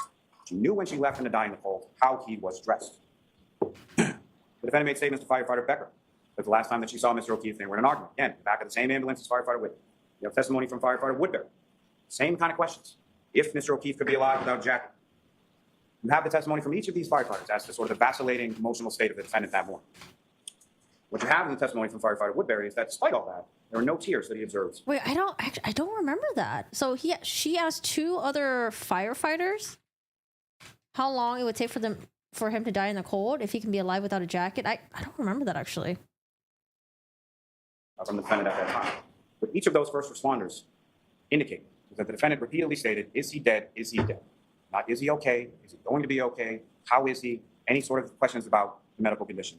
Is he dead? That phraseology repeated over and over and over again. And when you take into juxtaposition that phraseology, text Laura Sullivan, found him in the snow at 5 a.m. The unaccounted for time heading in the direction of 34 Fairview Road, 5:18 to 5:35. The repeated questioning, firefighter Whitney, firefighter Woodbury, asking Ms. McCabe to look up those things in her phone. She's looking for confirmation, is what she's looking for. When she asks over and over again, is he dead? Is he dead? Is he dead? You have the testimony that you heard from Ms. McCabe and Ms. Roberts. I say them together because as far as these two women were concerned, they did not know each other, really at all. The only time, as they both testified to, that they ever spent appreciably together prior to January 29, 2022, is when Mr. O'Keefe nicely took them out for sneakers because he had some sort of deal at a Reebok's outlet or something like that to sort of try to pay them back for the help that they provided him in the joke. Jennifer with respect to the niece and Kerry with respect to the nephew. But they're both contacted by the defendant in the early morning of January 29th. As Mr. McCabe testified, John was my friend. I love John. He was an amazing guy. At the waterfall, Mr. Alberts said going home to have a drink with his son, Brian Jr., if anyone wants to come. Open invitation on the table. She said to Mr. O'Keefe and the defendant, you guys should come. Both the defendant and the victim indicated that they wanted to come and that they were coming. She describes the phone calls and the text messages that she receives from Mr. O'Keefe, that she's providing directions. She indicates she's providing them directions to go down Chapman. She describes how that is. And you've heard this testimony from a couple of different witnesses as far as the steepness as you're going down Chapman, she's going down Fairview coming off of Chapman. But you first go down a big, steep hill. It flattens out for a little bit, and then you go down a second. 2 hills going down on Chapman. Matching the GPS native location and the health data as far as where Mr. O'Keefe's phone is, a half mile away from 34 Hey, Fairview Storm. Road at the time that his health data is reporting that he's ascending or descending 3 flights of stairs. You hear the testimony from Ms. McCabe as far as the last time that she spoke to Mr. O'Keefe. And she's still trying to provide directions to Fairview because Mr. O'Keefe has never been there before, and neither has the defendant, which is further corroborated in Trooper Guarino's testimony as far as the vehicle passing by Fairview and then coming back in on the other side, having to reverse direction. But she's giving directions, and she indicates that she uses a house that Mr. O'Keefe will be familiar with, that belonging to Bella or Bella's mom. Bella's mom is an ex-girlfriend for a short period of time, from a long time ago. I don't know why Jen would say that. Why would you tell that? Oh, it's near one of your ex-girls' house with his girlfriend right there. However, in the defendant's mind, it's so prescient on her mind that she's still talking about it the next morning or later on that morning when she's riding, going towards Fairview Road with Ms. Roberts and Ms. McCabe in Ms. Roberts' car. She's still talking about it at that time. It's that much on her mind. Ms. McCabe indicated that she looked out and she saw the vehicle initially in front of the front door, as did Mr. McCabe, as did Brian Albert Jr., as did Julie Nagel, as did Brian Nagel, and the vehicle moved up several times from several spots to where it was then positioned. Initially at some point in front of the door, then it moves up further so that it's in the area of the fire hydrant and the flagpole where Mr. O'Keefe's body was discovered later on that morning, at least by Ms. McCabe and Ms. Roberts, and then moves up further beyond that. And I say that in the sense that it moves up further beyond that with sufficient distance for it to then go in reverse for 62.5 feet at 24.2 miles per hour, striking Mr. O'Keefe and leaving him where he was found later on the 29th. Again, the testimony from Ms. McCabe that about 12:40 when she's texting him, she indicated in her testimony she couldn't be certain if Mr. O'Keefe was still out front or had left at that point. She wakes up to a phone call from John's niece, Kaylee, 4:53 in the morning. This is from an 8th grader, 14-year-old girl. That's why she answers the phone at 4:53 in the morning. She then hears the defendant screaming loudly over and over again, Jen. John didn't come home, got in a fight, left him at the waterfall. The variations, the different iterations of that story as it evolves and changes over the course of that morning. Ms. McCabe then indicates to the defendant, we saw you outside of my sister's house. Then she starts yelling, Jen, did I hit him? Could I hit him? Then they start discussing what the defendant brings up her cracked tail. Then both Ms. McCabe and Mr. McCabe hear the defendant screaming outside of their home at about 5 o'clock in the morning, shortly after 5 o'clock in the morning. They go to Mr. O'Keefe's house. And both Ms. McCabe and Ms. Roberts indicates, and you heard this testimony from a number of different witnesses, friends and family of Mr. O'Keefe, that he had a rule, pretty strict rule in his house as far as you take your shoes off when you come in the house. So what did Ms. McCabe and Ms. Roberts both do when they're entering in that house on January 29th? They take off their boots, they get out in the snow, they take off their boots in the mudroom, and then they walk in. What did they both indicate that the defendant did that morning when she came back to the house? Walked right in with the shoes. You hear that second voicemail. It's after the defendant's arrived back at One Meadows Ave, after her phone is reconnected. I don't know. The shoe thing's a stretch. I think Lolly's is trying to say that, like, oh, she took off she didn't take off her shoes because she didn't respect John's house because she knew John was already dead and fuck him type of thing. But I mean, I don't wear shoes in my house, but if someone important to me was missing and I had to go inside my house, I probably wouldn't take my time to take off my shoes either. I would just fucking run around in there with my shoes on. Yeah, I don't know. That to me is like a stretch for you, Lolly. With Mr. O'Keefe's Wi-Fi. And you can hear the footsteps. Part of that may be in the garage, part of that might be in the house. Why is it that the defendant has no issue with wearing shoes in the house when Mr. O'Keefe has that strict rule? Because she knows where he is. She knows it's not an issue, he's not coming home, because she hit him with her SUV, and she left him in the snow.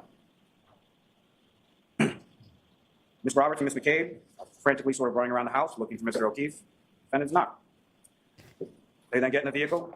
They drive back towards Fairview Road, and again, the defendant, from the backseat of the vehicle, immediately sees the defendant, starts pulling and kicking on the door, and runs in sort of a beeline straight over to where Mr. O'Keefe is laying on the front lawn. We have the testimony from Ms. Roberts as far as John's phone. John's phone, when firefighters pick him up, and you recall several witnesses testifying about that, pick him up on scoop stretcher and then bring him over to the ambulance while they're conducting resuscitative efforts trying to save Mr. O'Keefe's life. But Ms. Roberts indicated that she observed underneath only the phone, but the phone on the grass in the area that is completely covered in snow in every other area except under Mr. O'Keefe. So I would submit indicates how long Mr. O'Keefe has been there. Now recall, around 12 o'clock or so is when it starts to snow and it starts to stick a little bit. And you heard all that testimony. And I know it was a lot of testimony about snow, and a lot of testimony about weather, but there's a purpose to that. There's a point to that, okay? As far as the grass underneath Mr. O'Keefe's body, where his cell phone was, Ms. Roberts observed some 6 hours later after it starts snowing, it's still visible only under Mr. O'Keefe where his body is, which I would submit as evidence to you as to how long he's been there. Now, on top of that... Well, what if his body... I don't know. What was the defense's theory that John's body was brought out at from after 3 a.m., right? After 3 a.m.? They think that the body was dragged from the house and then the car was parked out there to block the view, I guess. If there was a couple inches of snow on the ground, is it possible that his body could have also melted the snow underneath? I don't know. That was going through my mind too, because his body was warm enough to keep the phone alive, because remember, the phone would have drained and possibly died if it wasn't found under John's body because it was so cold outside.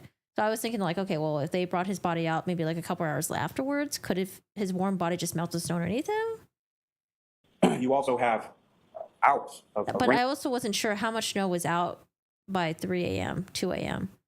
I mean, enough for you to have a plow driver plow the snow, but I don't know. Videos of the driveway as far as shoveling and Paul O'Keefe and other people snow blowing and shoveling, all those kinds of things. There's a purpose to that as well. If you look at those, if you look at the video of the defendant crashing into Mr. O'Keefe's vehicle at a speed of anywhere from 0 to 5, which even Dr. Wolf would indicate would not cause the damage to the taillight that was observed in this case. You know what you don't see? You don't see snow move off Mr. O'Keefe's vehicle when they come into contact. You don't see any red or clear plastic pieces in the snow. And if you look at those stills, not the ones that counsel put out there during his closing, but if you look at each of the video in the stills, you can see the damage consistent with the taillight at each and every point. You see the damage consistent with the taillight from the 507 video. You see the damage consistent from the 822 video from Lieutenant Ray from the cruiser camera video when he's pulling into the driveway. You see the damage consistent from the Dighton video at the defendant's home. You see the damage consistent from the right here, February 1st, 2022, when the search warrant is conducted, Ms. Hartnett removes all those pieces from the vehicle. The weather is also important when it comes to the hair. The magic hair, as Mr. Jackson likes to call it. See, the magic hair was actually frozen to the vehicle, as was the glass to the bumper, because the vehicle looked like that on the left when it was caked in snow, and Officer Barrow saw it in the driveway. But Lolly, how are you going to explain the glass on the bumper not matching the cocktail glass? What's your explanation for that? As they were wading through a foot and a half of snow, walking up. Because remember, they didn't even pull into the driveway because they had to have someone come down and plow it before they could get into it. That's what the vehicle looked like. What you can see, however, is the damage to the taillight, to the side of that taillight, consistent with it. So that hair, that 7/8 of an inch hair, was frozen to the side. And as you remember, the testimony from Sergeant Buchanan about the heated condition of the Canton Police Department garage, and that's one of the reasons that they took it there, because the other barracks that they could have taken it to didn't have that heated condition. So yes, after it's been in there from January 29th, about 5:30 p.m. until February 1st, when they conduct a search warrant, the hair isn't still frozen, as it's contained within heated garage, and the pieces of glass on the rear bumper have melted. The snow has melted, as you can see from left to right. The weather, also important, I would submit. Weather was wet. Remember, the cause of death here is not just blunt impact injuries. It's blunt impact. I believe he was out. I don't believe he was out there for that long, but the medical examiner ruled his death as the hypothermia. It's like, how long would you have to be out there wearing what he was wearing in order to get hypothermia? Injuries and hypothermia. And die from hypothermia. You heard all that medical testimony. Lolly, why are you copying me, Lolly? The weather, also The one on the left is the well-being check from the police dash cam. important, I would submit. Weather was wet. Remember, the cause of death here is not just blunt impact injuries. It's blunt impact injuries and hypothermia. You heard all that medical testimony in relation to, and you heard all that testimony in relation to the snow and the weather and the wind. Wind gusts up to 37 miles per hour while he's out. Mr. O'Keefe is out there in just a shirt and jeans.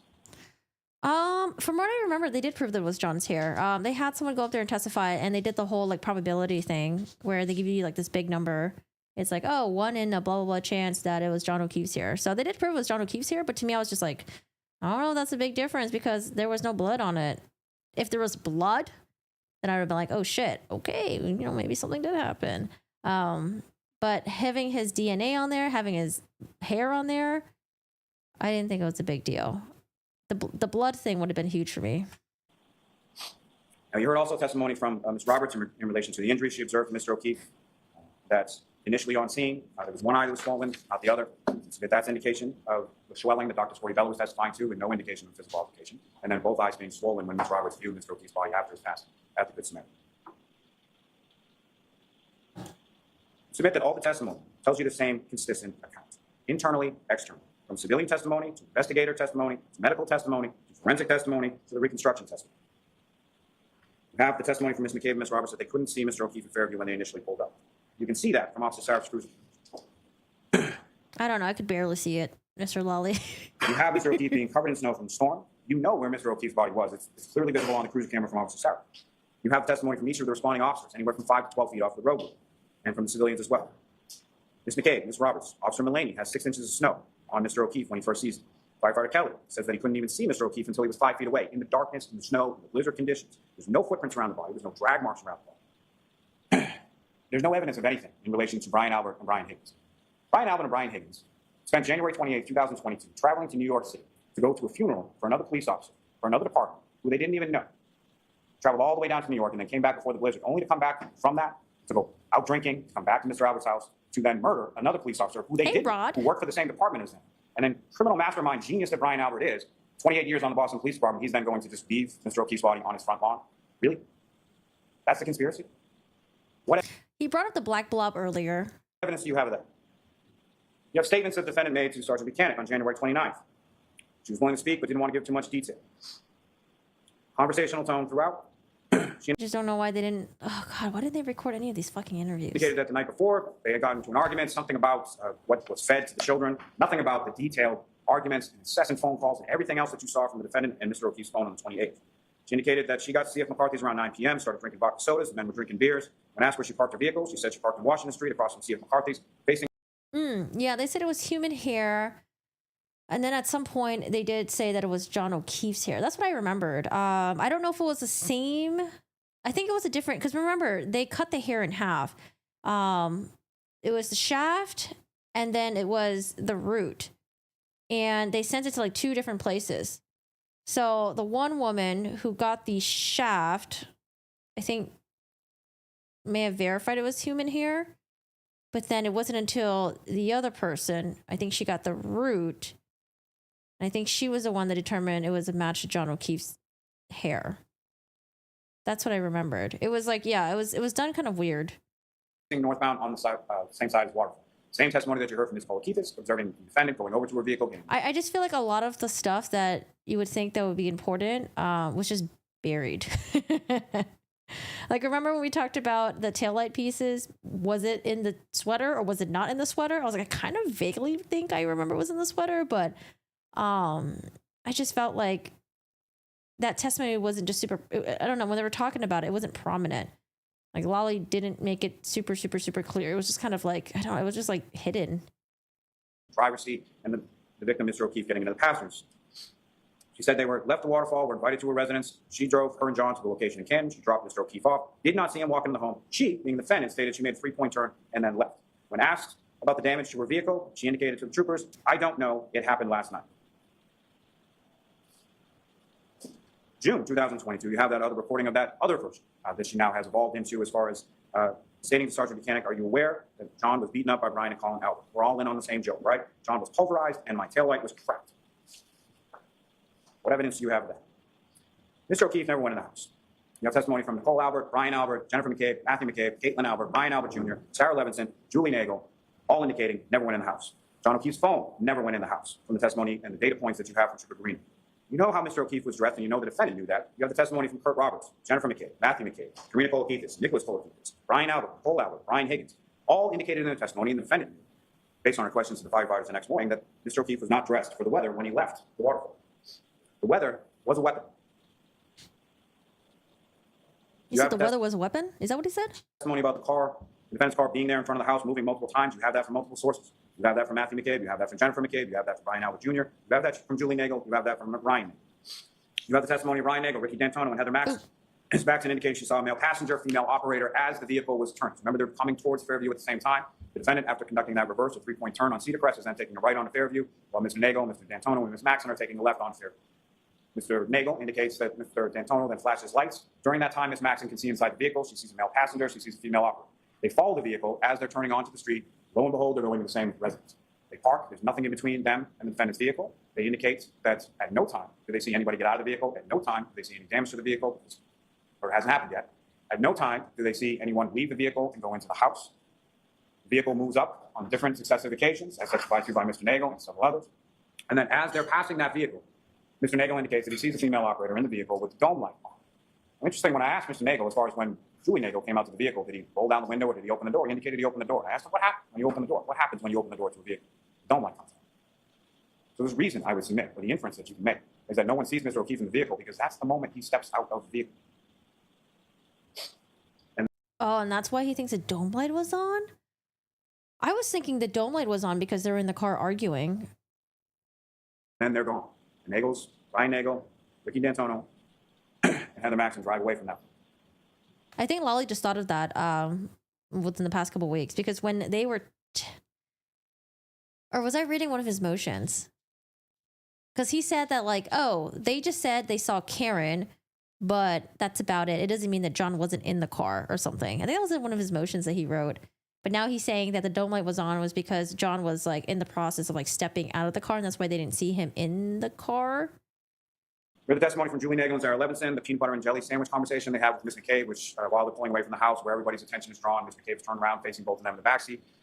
Ms. Nagel is facing Ms. Levinson on the passenger side, looking out the window towards 34 Fairview Road. Ms. Levinson is looking back at Ms. Nagel, away from that area, in which Ms. Nagel indicates that she sees a 5 to 6 foot dark blob on the lawn near the pole in the hydrant, which is just where Mr. O'Keefe is discovered the next morning. You have the testimony recalled when you have text messages in regard to Colin Albert when he gets picked up. Mr. Lally, 5 minutes. Yes. 5 minutes. Colin Albert, Ms. Allison McCabe, Brian Albert, Nicole Albert, Caitlin Albert, Brian Jr., all indicating that he was picked up around that time, 12:10 a.m. You have the testimony from Chris and Julie Albert, his parents, as far as when he comes home, kisses them goodnight before he goes to bed. You have that testimony in regard to Chris Albert, as far as how John O'Keefe and the defendant come to be at the Waterfall in the first place, as far as John O'Keefe and his nephew coming in early in the day. Oh, also, the defense, they didn't bring up Colin Albert again in their closing. A couple slices of pizza, what you're doing later on, contained within those sections. You have testimony from Lieutenant O'Hara, Lieutenant Tully, Sergeant Mechanic, about those items being recovered. And in particular, the items being recovered on January 29th by that search team. What did Lieutenant O'Hara say? The items were found close to the curb. The items were at ground level, 3 feet of snow. that they had to sift through in order to find those particular things. The detail or the delay in the recovery of evidence. The photos in the video, most of which you have in evidence, is earlier in the storm. This is before the 18 inches of snow falls down, before there's drifts and 3 feet of snow in places. They found evidence where it had been at that same ground level, in the grass, under the snow, at 34 Fairview Road. We heard all of the medical testimony, which I would submit is consistent, from firefighter Formati to Dr. Rice. We heard testimony regarding the defendant's blood alcohol concentration from Dr. Fowler and Nick Roberts, 93 milligrams per deciliter, 0.07 to 0.08% at 9:08 in the morning. We heard Mr. Roberts' testimony in regard to the retrograde extrapolation, 0.13 to 0.29, extrapolating back to the time of the operation. The defendant admits to drinking vodka. At least he sounds way more passionate than when he was doing his direct examination and opening statements. This tone is better. I would say way better. It's on the receipts from C.F. McCarthy's and from the waterfall. And you have the witness testimony in the surveillance video in regard to the forensic testimony that you have. Wait, do you guys think that we're gonna get a verdict today? Oh, actually no, because they probably have to go. They have to go home by now, right? It's East Coast time. I forgot about that. We have. When is the judge gonna send the jury home? Do you think they're gonna send the jury home at like 5 or 4:30 or 4 o'clock? In regard to the medical testimony, you have the sort of pattern abrasions, the clear plastic that's recovered by Lieutenant O'Hara and Lieutenant Tully on January 29th. The clear plastic that has the dimples on it. No one, not Trooper Paul, not anyone at any point in time ever said Mr. O'Keefe's arm was out like this at the time that he struck, and then he did a pirouette and then flew 30 feet in the air. 12 inches of abrasions that the doctors were, the biomechanical people were talking about yesterday. 12 inches and then 6 inches to the tail end. It's easily solved by this. And the dimples on his arm are, I would submit, are consistent. Oh, Lolly, be careful with this one. Abrasions that the doctor struck, and no plastic that's recovered by Lieutenant O'Hara and Lieutenant Tully on January 29th. The clear plastic that has the dimples on it. No one, not Trooper Paul, not anyone at any point in time ever said Mr. O'Keefe's arm was out like this at the time that he struck, and then he did a pirouette and then flew 30 feet in the air. 12 inches of abrasions that the doctors were, the biomechanical people were talking about yesterday. 12 inches and then 6 inches to the tail end. It's easily solved by this. And the dimples on his arm are. Oh gosh, but you see, we talked about this already. I'm just gonna bring it up again very briefly for those of you guys who weren't here. If he was, because I would assume he did have his arm bent if he was holding his cocktail glass, right? But the lines of the scratches just don't match up if your arm was bent because they were all going in the same direction. That's why I was hoping Lolly would explain the directionality of the scratches. That's his favorite word, directionality. So I don't know. I feel like we didn't really get there. And him bending the arm, I mean, I don't know if the jury's going to catch it, but I feel like the injuries would be going in different directions. And I would submit are consistent with the dimples on the tail light cover piece, are right around this area of the elbow. We have testimony in regard to forensics as far as Mr. Porto, Mr. Bradford. John O'Keefe's DNA is on that tail light house, on the house. His DNA is there to the exclusion as well of Sergeant Buchanan and Chief Proctor. Mr. O'Keefe's DNA is on the exterior of the broken drinking glass. Mr. O'Keefe's DNA and only Mr. O'Keefe's DNA is on his clothing and his fingernails, are right around this area of the elbow. We have testimony in regard to forensics as far as Mr. Porto, Mr. Bradford. John O'Keefe's DNA is on that tail light house, on the house. His DNA is there to the exclusion as well of Sergeant Buchanan and Chief Proctor. Mr. O'Keefe's DNA is on the exterior of the broken drinking glass. Mr. O'Keefe's DNA and only Mr. O'Keefe's DNA is on his clothing and his fingernails, consistent with Dr. Sporty Bell's testimony that there is no evidence of a fight or an altercation. There's no one else's DNA on his fingernails. There's no one else's DNA on his clothing. You have testimony from Ms. Hartman and Trooper Paul as regards to the damage that they observed, the dent, scratches, 7/8 of an inch hair. You have testimony from Ms. Chart in regard to the mitochondrial DNA profile from that hair being consistent with the DNA profile of Mr. O'Keefe. You have the testimony from Ms. Lear and Ms. Hanley in regard to the microscopic pieces, 1/16 of an inch by 1/16. You have 1 minute, Mr. Lally. Wrap it up. Yes, sir. Shoot. All consistent with pieces of taillight that are found within his clothing.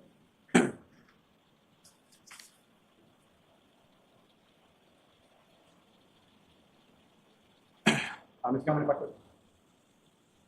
605, this is what this vehicle looks like backing up at that speed for approximately that distance. There's another. Is this our first time watching this? Years and years ago, started practicing in Norfolk County, Braintree, was now Quincy. I eventually became a far smarter man than myself. Eventually became President of the United States. His name was John Adams. John Adams once wrote, "Facts are stubborn." Wait, what just happened? 605, this is what this vehicle looks like backing up at that speed for approximately that distance. There's another. Did the video not work? It's not backing up. I'm so confused. What's going on here? What the fuck is this? Years and years ago, started practicing in Norfolk County, Braintree, what is now Quincy. I eventually became a far smarter man than myself. Eventually became president of the United States. His name was Welcome to the video. Was it not working? John Adams. John Adams once wrote, "Facts are stubborn things. And whatever may be our wishes, our inclinations, or the dictates of our passions, they cannot alter the state of facts and the evidence."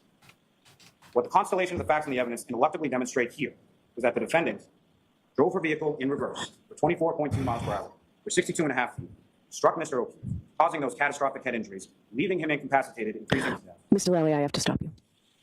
Man, I don't know. This judge is annoying. I feel like set it for an hour, but if they go a little bit over, it's okay. Like for the defense and for the state. Like, I don't know, cutting off just at like 1 hour. Like, let's just let them go just a little bit. You've gone over. I literally have one sentence. One sentence I'll give you. From that facts and that evidence, I would submit ineluctably demonstrates their guilt on each of the indictments before you, and I would ask that you find us. Thank you. All right, thank you. Jurors, I have my instructions on the law I'm going to give you. My guess is it's probably about an hour. I'd like to start it now, but does anybody need a short break? You can take a short break. Okay, we'll come back in 5 minutes. The instructions are an hour long. I wanna. You are muted to give any test of certainty. We mean sure that I give. Well, listen to it.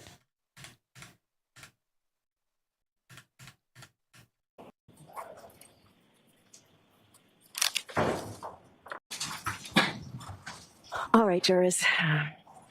Thank you for serving on this jury and for being so attentive. You'll soon deliberate for the purpose. I'm going to speed it up a little bit for this part. Until we get to... Of reaching a verdict in this case. But before you do that, it's my responsibility to give you instructions concerning the law. The instructions are divided into 3 parts. The first is general instructions that are provided in every criminal case. The second, specific instructions concerning the crimes alleged in this case. And third, guidelines for your deliberations.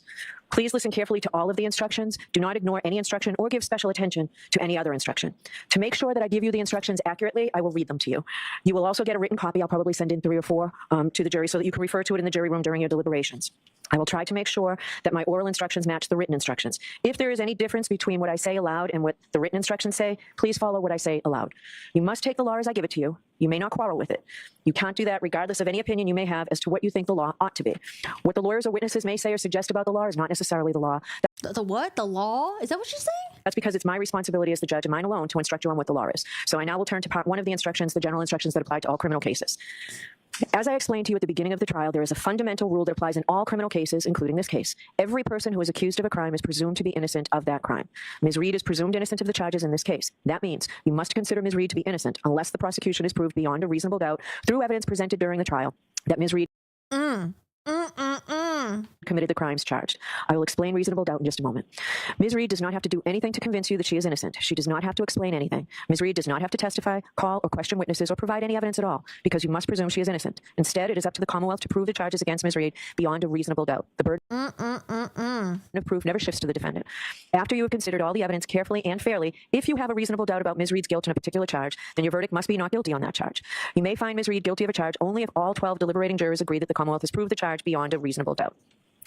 What is proof beyond a reasonable doubt? The term is often used and probably pretty well understood, though it is not easily defined. Proof beyond a reasonable doubt does not mean proof beyond all possible doubt, for everything in the lives of human beings is open to some possible or imaginary doubt. A charge is proved beyond a reasonable doubt if, after you have compared and considered all the evidence, you have in your mind an abiding conviction to a moral certainty that the charge is true.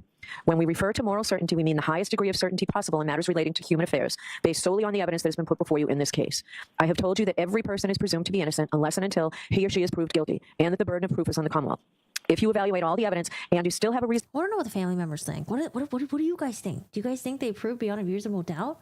Reasonable doubt remaining, the defendant is entitled to the benefit of that doubt and must be acquitted.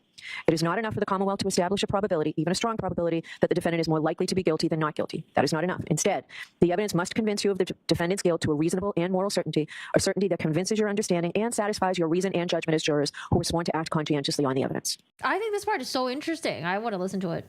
I'll stop if I get bored, but I think it's so interesting. This is what we mean by proof beyond a reasonable doubt. Now, how do you decide whether the Commonwealth is... I want to get to part 2. That's where I really want to get to. Part 2. Each element of an indictment is true beyond a reasonable doubt. Let's talk first about the roles we all have. You folks are the most important people in the courtroom. It all begins and ends with your function. You will determine the facts. Oh, shit. Is that Jim McCabe? In this case, and that is your job and your job alone. You are the sole and exclusive judges of the facts. If there are any conflicts in the testimony, it is your job to resolve those conflicts if you can do so. Once you determine the facts, it is your duty to apply those facts to the law as I explain it to you, and to determine whether the Commonwealth has proven its case beyond a reasonable doubt. You must determine the facts solely and entirely on the evidence as you have heard it and seen it in this courtroom and on nothing else. No prejudice, no bias, no fear, no favor. You must not be swayed by personal likes or dislikes. Your deliberations are no place for emotion or sympathy, passion or prejudice. The Commonwealth and Karen Reed have a right to have the case judged by fair Oh, Carrie Roberts. Okay. and impartial jurors. All parties who come before the court stand as equals before you. Therefore, your verdicts must be based on the law as I've given it to you, and on the evidence and the facts that you find, and nothing else. You cannot allow yourselves to be influenced by any personal feelings you may have about the nature of the crimes with which Ms. Reed has been charged, or the consequences of your verdict. Just the cool, reflective, and impartial sifting of the evidence, so that here in this courtroom, justice may be done. Now, your focus is on the evidence. I am the judge of the law. My job is to teach you the law that you must follow in this case. However, I have no opinion about how you decide this case. You should not consider anything I have said or done during the trial as reflecting any opinion by me about how you should decide this case. I think it's Karen's brother. I've seen him before. Karen's brother, mom, dad right there. If you believe that I have an opinion about the facts of this case, you must disregard it. You must decide this case based solely on the evaluation of the evidence. Now, the arguments of the lawyers are not evidence. They are not witnesses. If a lawyer, during argument, made a mistake in summarizing the evidence or argued something not supported by the evidence, you must disregard it. It is the jury's collective memory of the evidence that controls the matter. Lawyers' objections are a proper part of the court's procedure and are not part of the evidence. So don't hold it against the lawyers or their client if they made objections, motions, or other requests. They are simply doing their job during a trial. There was testimony at trial that the lawyers interviewed witnesses when preparing for and during the course of the trial. You may not draw any unfavorable inferences solely from that fact. There is nothing improper about conducting such interviews. On the contrary, the lawyers are obliged to prepare their case as thoroughly as possible and may interview witnesses. Now, the verdict must be based only on the evidence and the jury's collective reasoning applied to the evidence in a fair and impartial manner. The extent to which you believe or disbelieve a witness or what an exhibit purports to show, the importance to give any testimony or other evidence is entirely up to your own good judgment. The evidence consists of the testimony of the witnesses and the exhibits in the case. There are some things you have heard about that have not been introduced into evidence, such as written statements by witnesses, police reports, autopsy, and accident reconstruction reports.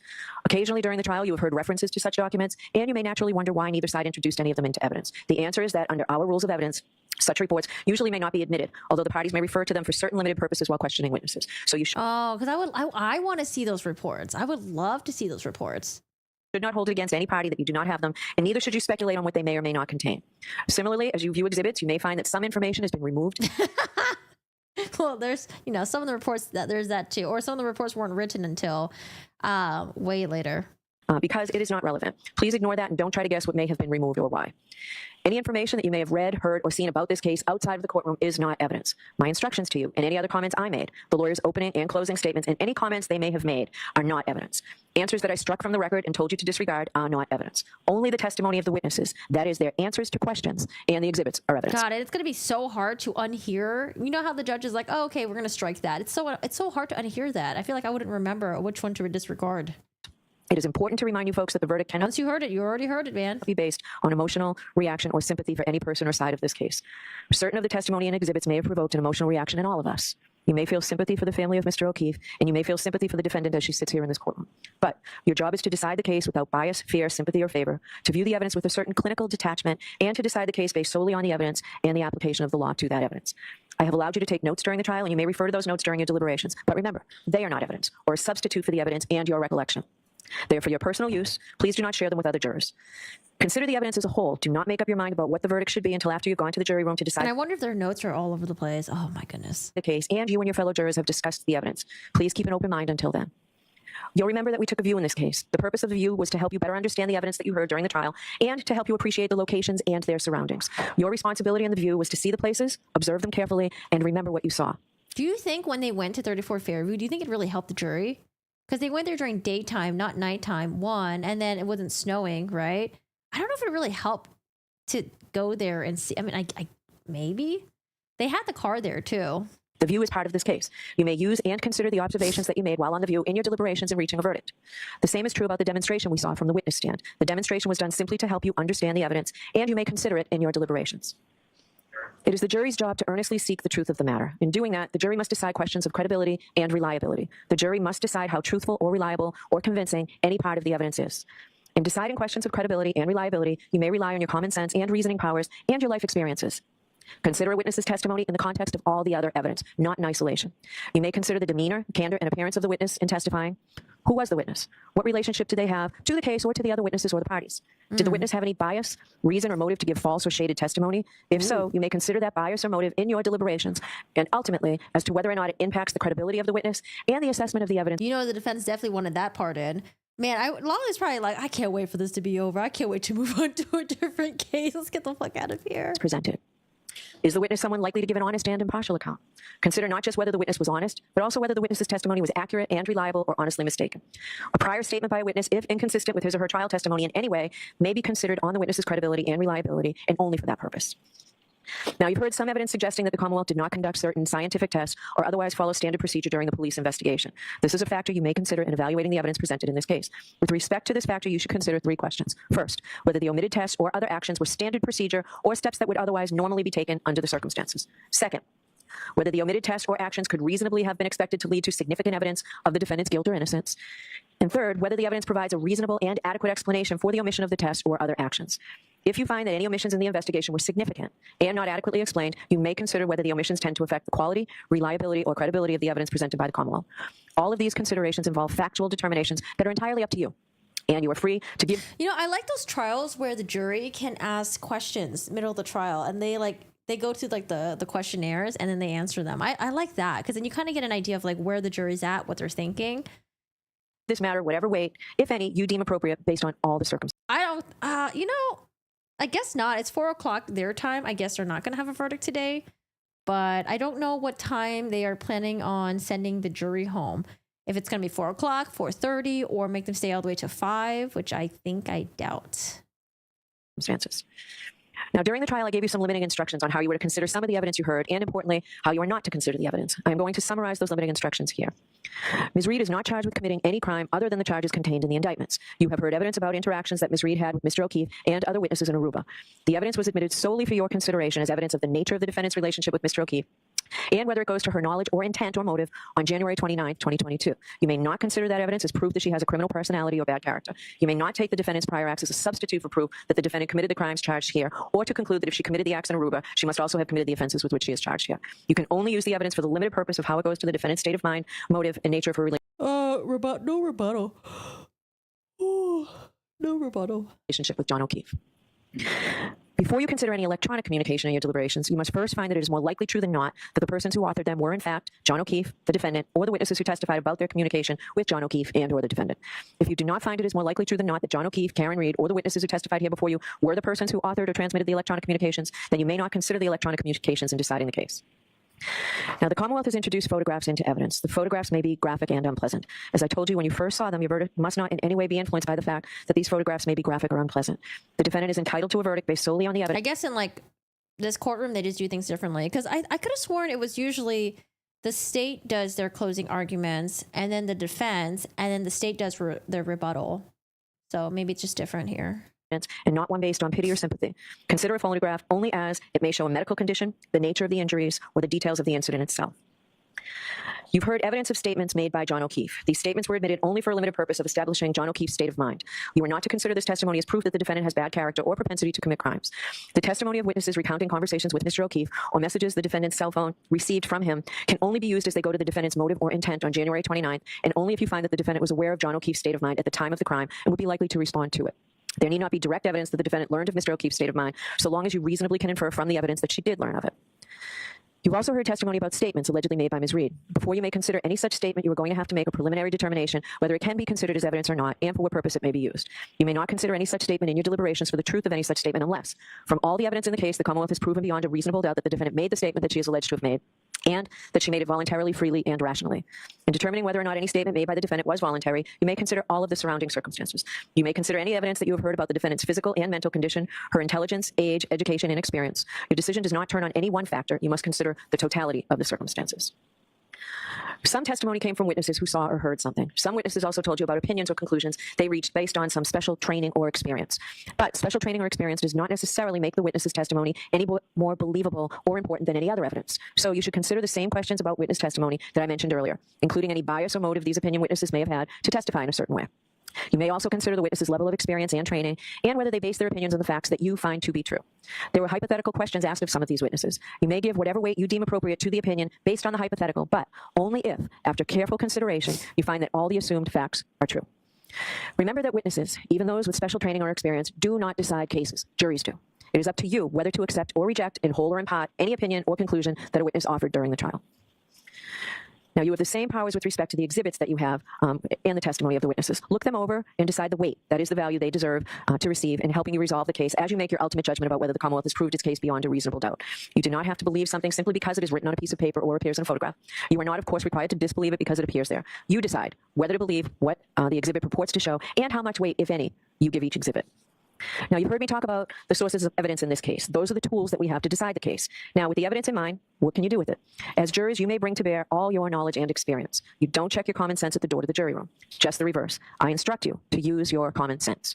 Give the evidence a reasonable and fair construction in the light of your common knowledge and experience. In determining the facts in this case, you may draw reasonable inferences from the evidence that you believe, because you are entitled to rely upon both direct and indirect or circumstantial evidence. Direct evidence is evidence of what a witness claims to have seen or heard or touched or somehow perceived with their own senses. Circumstantial evidence exists where a witness does not testify directly to the fact that is sought to be proven, but you are provided with evidence of other facts and then asked to draw reasonable inferences from them about the fact that is sought to be proved. Such inferences may be considered with all of the other evidence in reaching your verdict. Circumstantial evidence is competent to establish guilt beyond a reasonable doubt. Now, what do I mean by an inference? An inference is a logical deduction or conclusion that you may, but are not required to draw from evidence that you have accepted as believable. Inferences are little steps in reasoning, steps in which you take some known information, apply your experience in life to it, and then draw a conclusion. Sometimes you can draw more than one inference. You have to decide which inferences are reasonable and decide which seems more reasonable to you. Remember, when you are dealing with inferences, you never have to infer anything. You may, but do not have to draw any inferences whatsoever. An inference drawn from circumstantial evidence need not be necessary or inescapable, but any inference which you do draw must be reasonable and possible. It must be logical. It must be a natural one, which is not too remote in the ordinary course of events. You may not guess. You may not speculate. You may not engage in surmise. You should not pile inference upon inference until the pile gets so high that it tips over logically, or the chain gets so weak that it doesn't hold together anymore. When you run through your inferences, check the starting point and the ending point to make sure that they're still reasonable. Further, when the evidence tends equally to give rise to either of two inconsistent propositions, the Commonwealth has established neither proposition. In order to convict the defendant, you must find that all the evidence and the reasonable inferences that you have drawn taken together prove that she is guilty beyond a reasonable doubt. Let me give you an example of an inference. Suppose that the issue you must decide is whether the U.S. Postal Service delivered the mail today.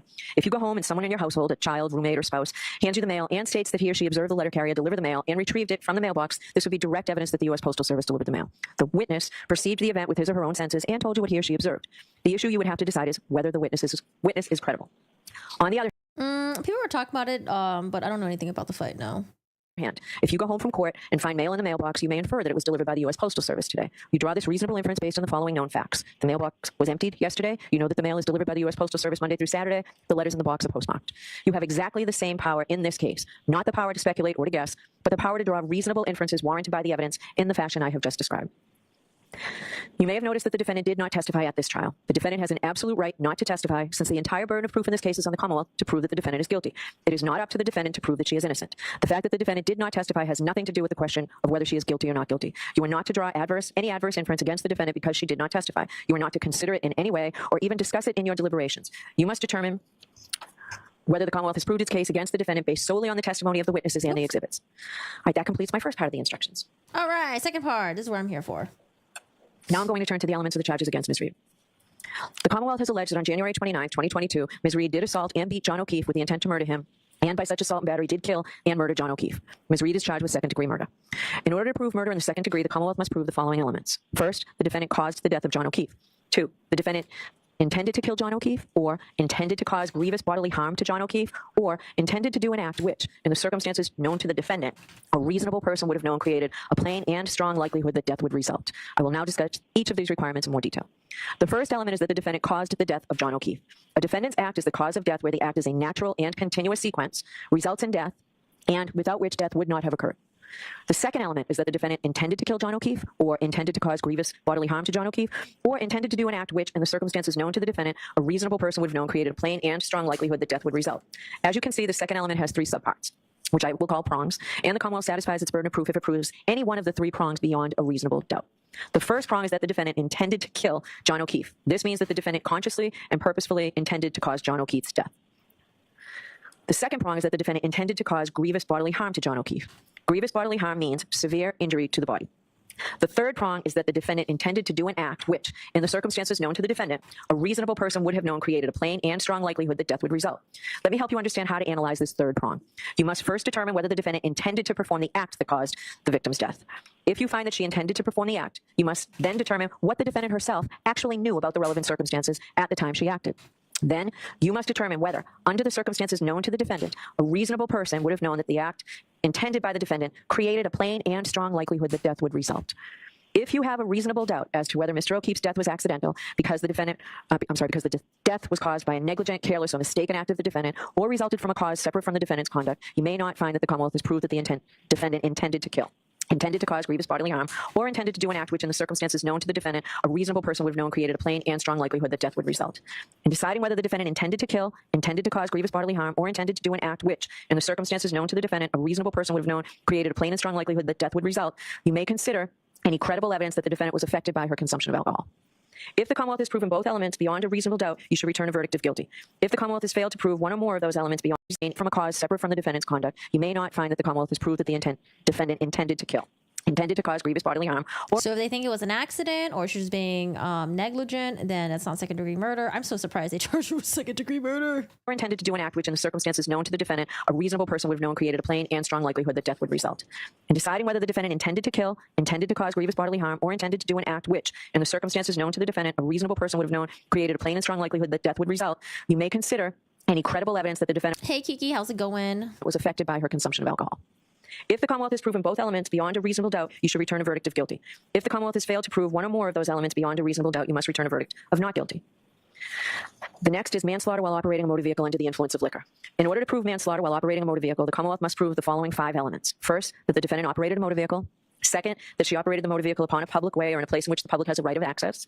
Third, that while the defendant was operating the motor vehicle, she was under the influence of intoxicating liquor and or the percent of alcohol in the defendant's blood was a 0.08 or greater. You'll have both these choices on the verdict slip. Fourth, that the defendant operated the vehicle wantonly or recklessly so as to create a high degree of likelihood that substantial harm will result to another. And fifth, that by such operation of the motor vehicle, the defendant caused the death of John O'Keefe.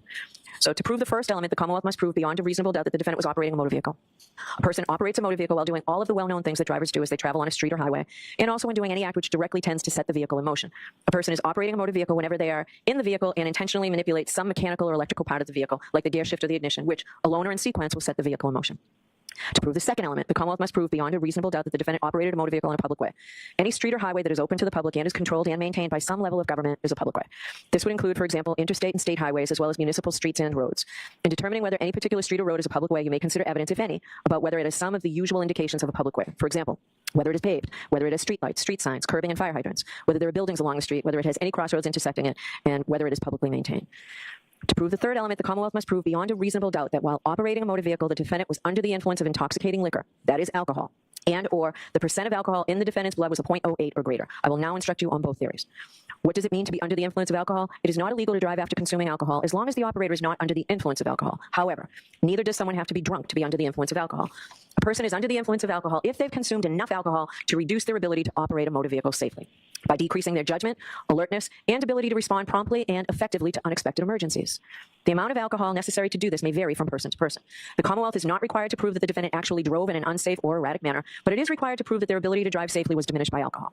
You may rely on your experience and common sense about the effects of alcohol. You should consider any believable evidence about the defendant's alleged consumption of alcohol, as well as the defendant's appearance, condition, and behavior. In deciding this first theory of whether the defendant operated a motor vehicle under the influence of alcohol, you may also consider whether a blood test showed that the defendant had consumed any alcohol. However, no matter what the reading is, the blood test is not sufficient itself to prove that the defendant was under the influence of alcohol.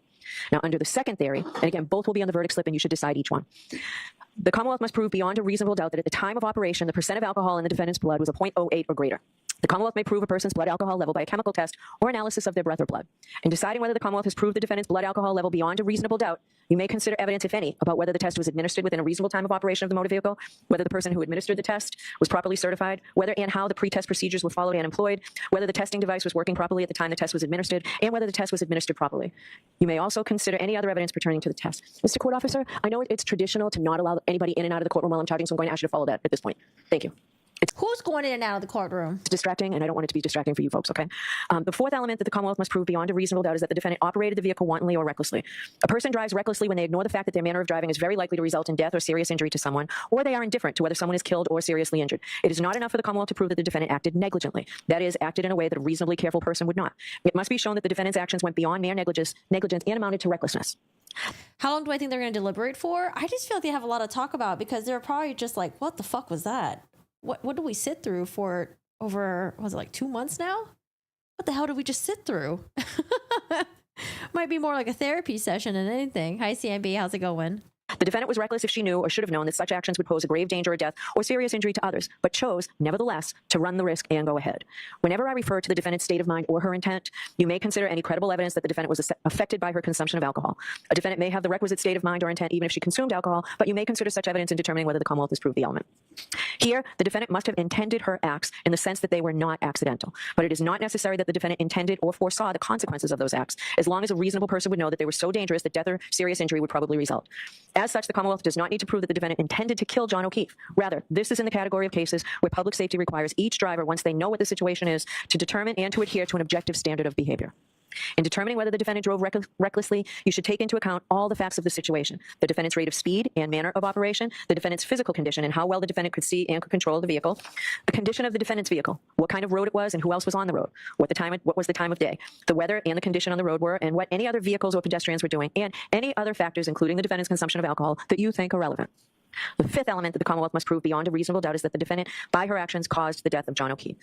The defendant caused the death if her actions directly and substantially set in motion the entire chain of events that produced the death. A defendant's act is the cause of death where the act, in a natural and continuous sequence, results in death, and without which death would not have occurred. If the Commonwealth has proven all five elements beyond a reasonable doubt, you shall return a verdict of guilty. If the Commonwealth has failed to prove one or more of these elements beyond a reasonable doubt, you must return a verdict of not guilty.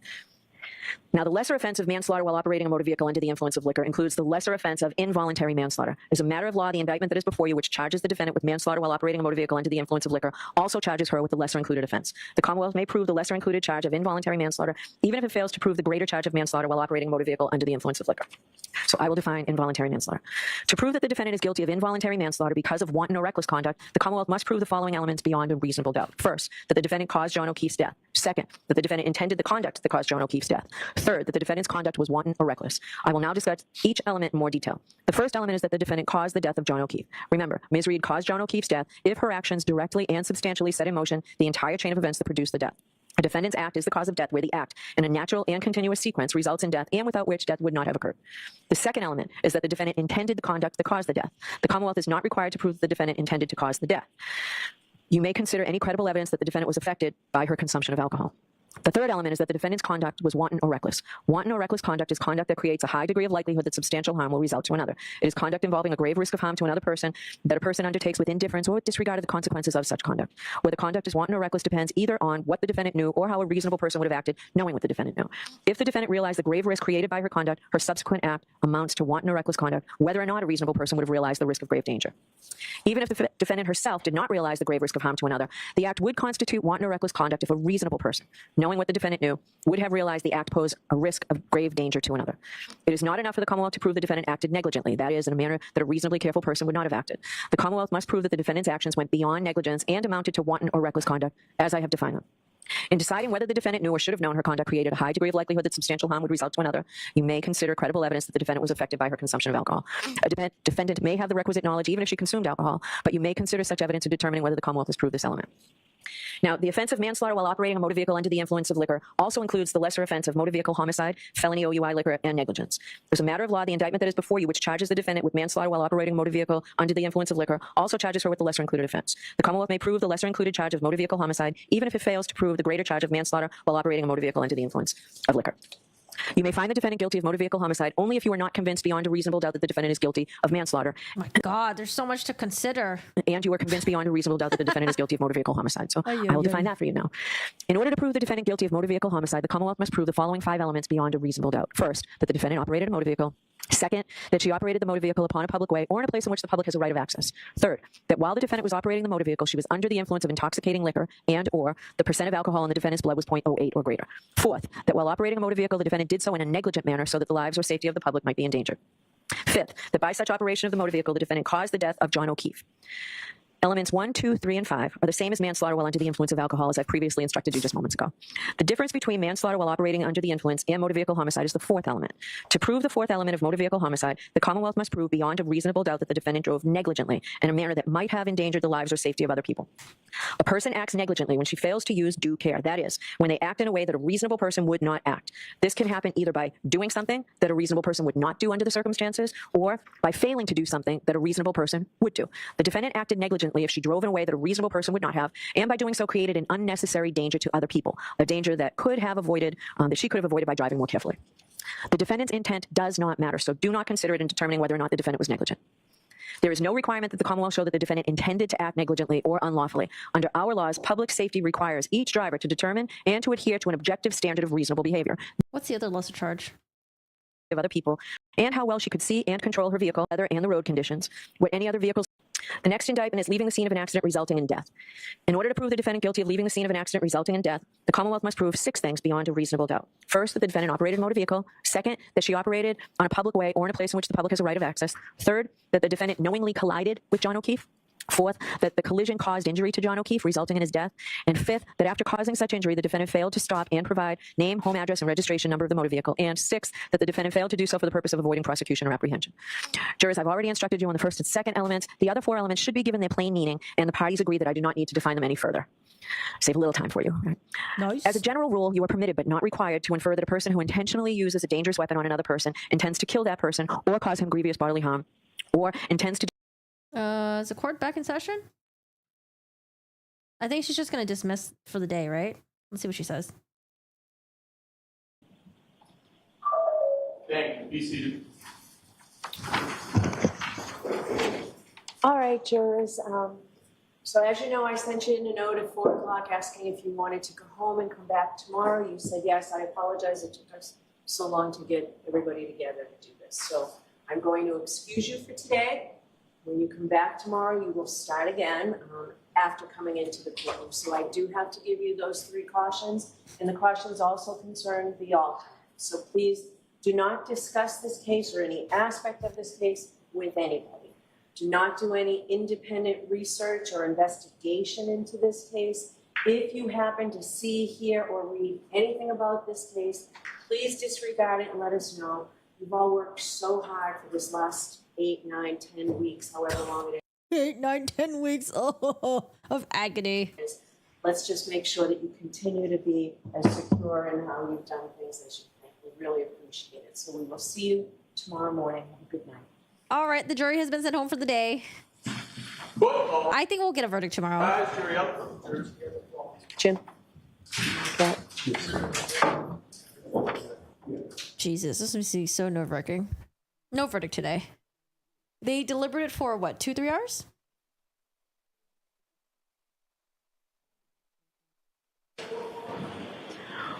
All right, we'll see everybody. But you also have to remember, the judge was listing a lot of the lesser included charges. So it could be that they're not deciding on the serious ones, but they could be deciding on maybe like, okay, well, let's go through the lesser included charges and let's see if, you know, we think that would apply for this trial case. Thank you, Your Honor. Be a recess.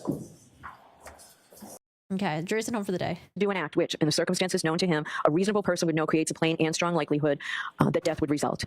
An item that is normally used for innocent purposes can become a dangerous weapon if it is used in a dangerous or potentially dangerous fashion.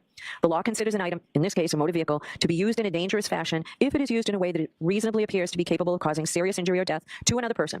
In deciding whether an item was used as a dangerous weapon, you may consider the circumstances surrounding the alleged crime, the nature, size, and shape of the item, and the manner in which it was handled or controlled. Now that completes the second part of my instructions. I will now turn to the What's the third part again? final instructions. In order for a jury to return a verdict, that is to reach a decision in a criminal case, the law provides that there may only be 12 persons on the deliberating jury, and you will note that there are still 14 of you. To avoid the need for a new trial, if one or more jurors becomes ill or has to be excused for some good reason, we customarily impanel extra jury will become some other reason had to be excused. Therefore, it is important that the alternates not discuss the case with anyone, including each other, Okay, I can skip through this. before you have a decision as to any charge. That means that to find the defendant guilty, all 12 must agree. To find the defendant not guilty, all 12 must agree. You should continue deliberating until you have reached a final verdict on each charge. You should not begin deliberating until all 12 jurors are together in the jury room, and should cease deliberating if any one juror is not present in the jury room. It is important that you not communicate with anyone outside the jury room about the... Okay, I don't think we need to hear this part. Just gonna forward through. and decide whether you want to stop your deliberations during lunch or deliberate. At the end of the day, if you're still deliberating, I'll send in a note asking if you want to continue deliberating or break for the day and return tomorrow morning. Don't tell anyone, including me, how the jury stands numerically or otherwise on the questions before such time as you have reached a unanimous verdict. You are going to notice shortly that the court officers are going to take an oath, and you will hear from that they too, as well as all other persons, are forbidden to communicate in any way or manner with any member of this jury on any subject touching on the merits of this case. Courthouse Becky. Remember that the decision of the jury must be unanimous, and the foreperson should be certain that each member of the jury is in complete agreement with the verdict. After the final vote of the jury, the foreperson should check the appropriate boxes as to each charge, then sign and date the verdict slips and notify the court officer that you have reached a unanimous verdict. You will then be brought back into the courtroom where the foreperson will deliver the verdicts to the court. I'm going to see counsel before we reduce your number to 12. Juror sitting in seat number 3. But now I wonder, are they going to come to a verdict before or, oh God, it's probably going to be when I'm asleep. Juror 79, step down and take your places in all 10. And the juror sitting in seat number 2, juror 14. Okay, Now, I need not all expect you to reach an impartial verdict dictated by your logic without may now retire and deliberate your verdict. Jurors, this time taking your Good luck, jury. notes. All rise, follow me. They must feel so relieved to finally be able to talk to each other. Like, oh my God, finally. Okay, we have a lot to talk about. And a lot to vent too, probably. On the verdict slip now. Trial watchers, you know, All content. right, that's it. That's it, y'all. So we're done with closing arguments. Yeah, done with closing arguments. That's about it. Poor alternates. They have 2 alternates, right? Yeah, just in case. So 12 people, gotta decide. And honestly, where I'm at, we're not beyond a reasonable doubt. Jackson was right. We're not even close to beyond a reasonable doubt. No verdict yet is a little worrying. They should be wrapping up the court day. It's just, I think there's just so much to talk about just because they sat there, couldn't say shit for what, 10 weeks? There's just probably just a lot that they just want to like discuss amongst themselves. There's just so much like what the fuck moments, like so much like what the hell just happened here, you know? So I wouldn't be surprised if they just wanted to chat with each other about everything that they've seen so far. Did the stream end earlier? Yeah, we had some issues with YouTube for some reason. I don't know. YouTube was not having it. All right, so I will keep an eye on the verdict, you know. The jury has been sent home for the day tomorrow. I'm pretty sure. I feel like they have to have a verdict tomorrow. I'm sure it's me tomorrow. I think it's gonna be tomorrow. But let's go back to the poll. So the poll we have: jury will find Karen Reed. 73% say not guilty. 19% say guilty. 8% say hung jury. Did I spell guilty wrong? Why does guilty look weird? No, I spelled guilty correct. Yeah, so we're on verdict watch. Tomorrow, I don't know. I'll try to keep an eye on it, but like I said, it's really early for my time, like 6 a.m., 7 a.m., 8 a.m. Maybe I'll do one of those things where like I'll wake up periodically and just like keep an eye on law and crime to see, you know, there's a verdict or anything like that. Oh, did the YouTube freeze? Oh, I didn't refresh it. Oh, my bad. I didn't refresh it. It's okay. All right, y'all. Well, thank you so much for hanging out. That's it for today for closing arguments. I'm so glad that his trial is finally over. Oh my goodness. It's over. And you know what? When they're done with the federal investigation, I hope they release details from that because I want to know what's going to happen. What's going to happen to Mr. Proctor? What's going to happen with some of the, I don't know, people that were involved, some of the investigators? Are they going to change protocol, policies? Oh, yeah. What a hot mess. This whole thing was such a hot mess. It's crazy. Can't believe we sat here for 31 days of this madness. Honestly, for me, it was just the curiosity just got the better of me. At some point, I was just like, oh, God, I should just not watch this trial. Like, this trial is just driving me nuts. But I was just very curious. I'm like, you know, I want to know what happened to John. I want to keep watching this. And then do we end up finding out what happened to John? Nope. Not at all. I was paying no attention to this case, but it looks exhausting. It was very exhausting. It was very exhausting. Because usually when you watch a trial and we're getting answers and we're starting to put all the puzzles and the pieces together, you get a sense of, I don't know, it just feels good to finally get your questions answered. You get a sense of just like, oh, okay, like this is what happened. It happened this way. This is the person that did it. Now they're going to be held accountable for it. And that's it, right? But with this, it was just like, what the fuck is going on here? How do we, how do we get here? Oh gosh. Okay. So yeah, jury's been sent home for the day. I will see you guys, I'm sure tomorrow. Cause I honestly do think they're going to have a verdict tomorrow. I think they'll have a verdict tomorrow. I just think they just need a couple hours just to talk amongst themselves and just kind of parse through all the shit show. that they went through. Because again, they weren't allowed to talk to this. They weren't allowed to talk about this to anyone else. Now they got each other. You know, it's a good time to get it all out and just be like, what the fuck is up with this trial?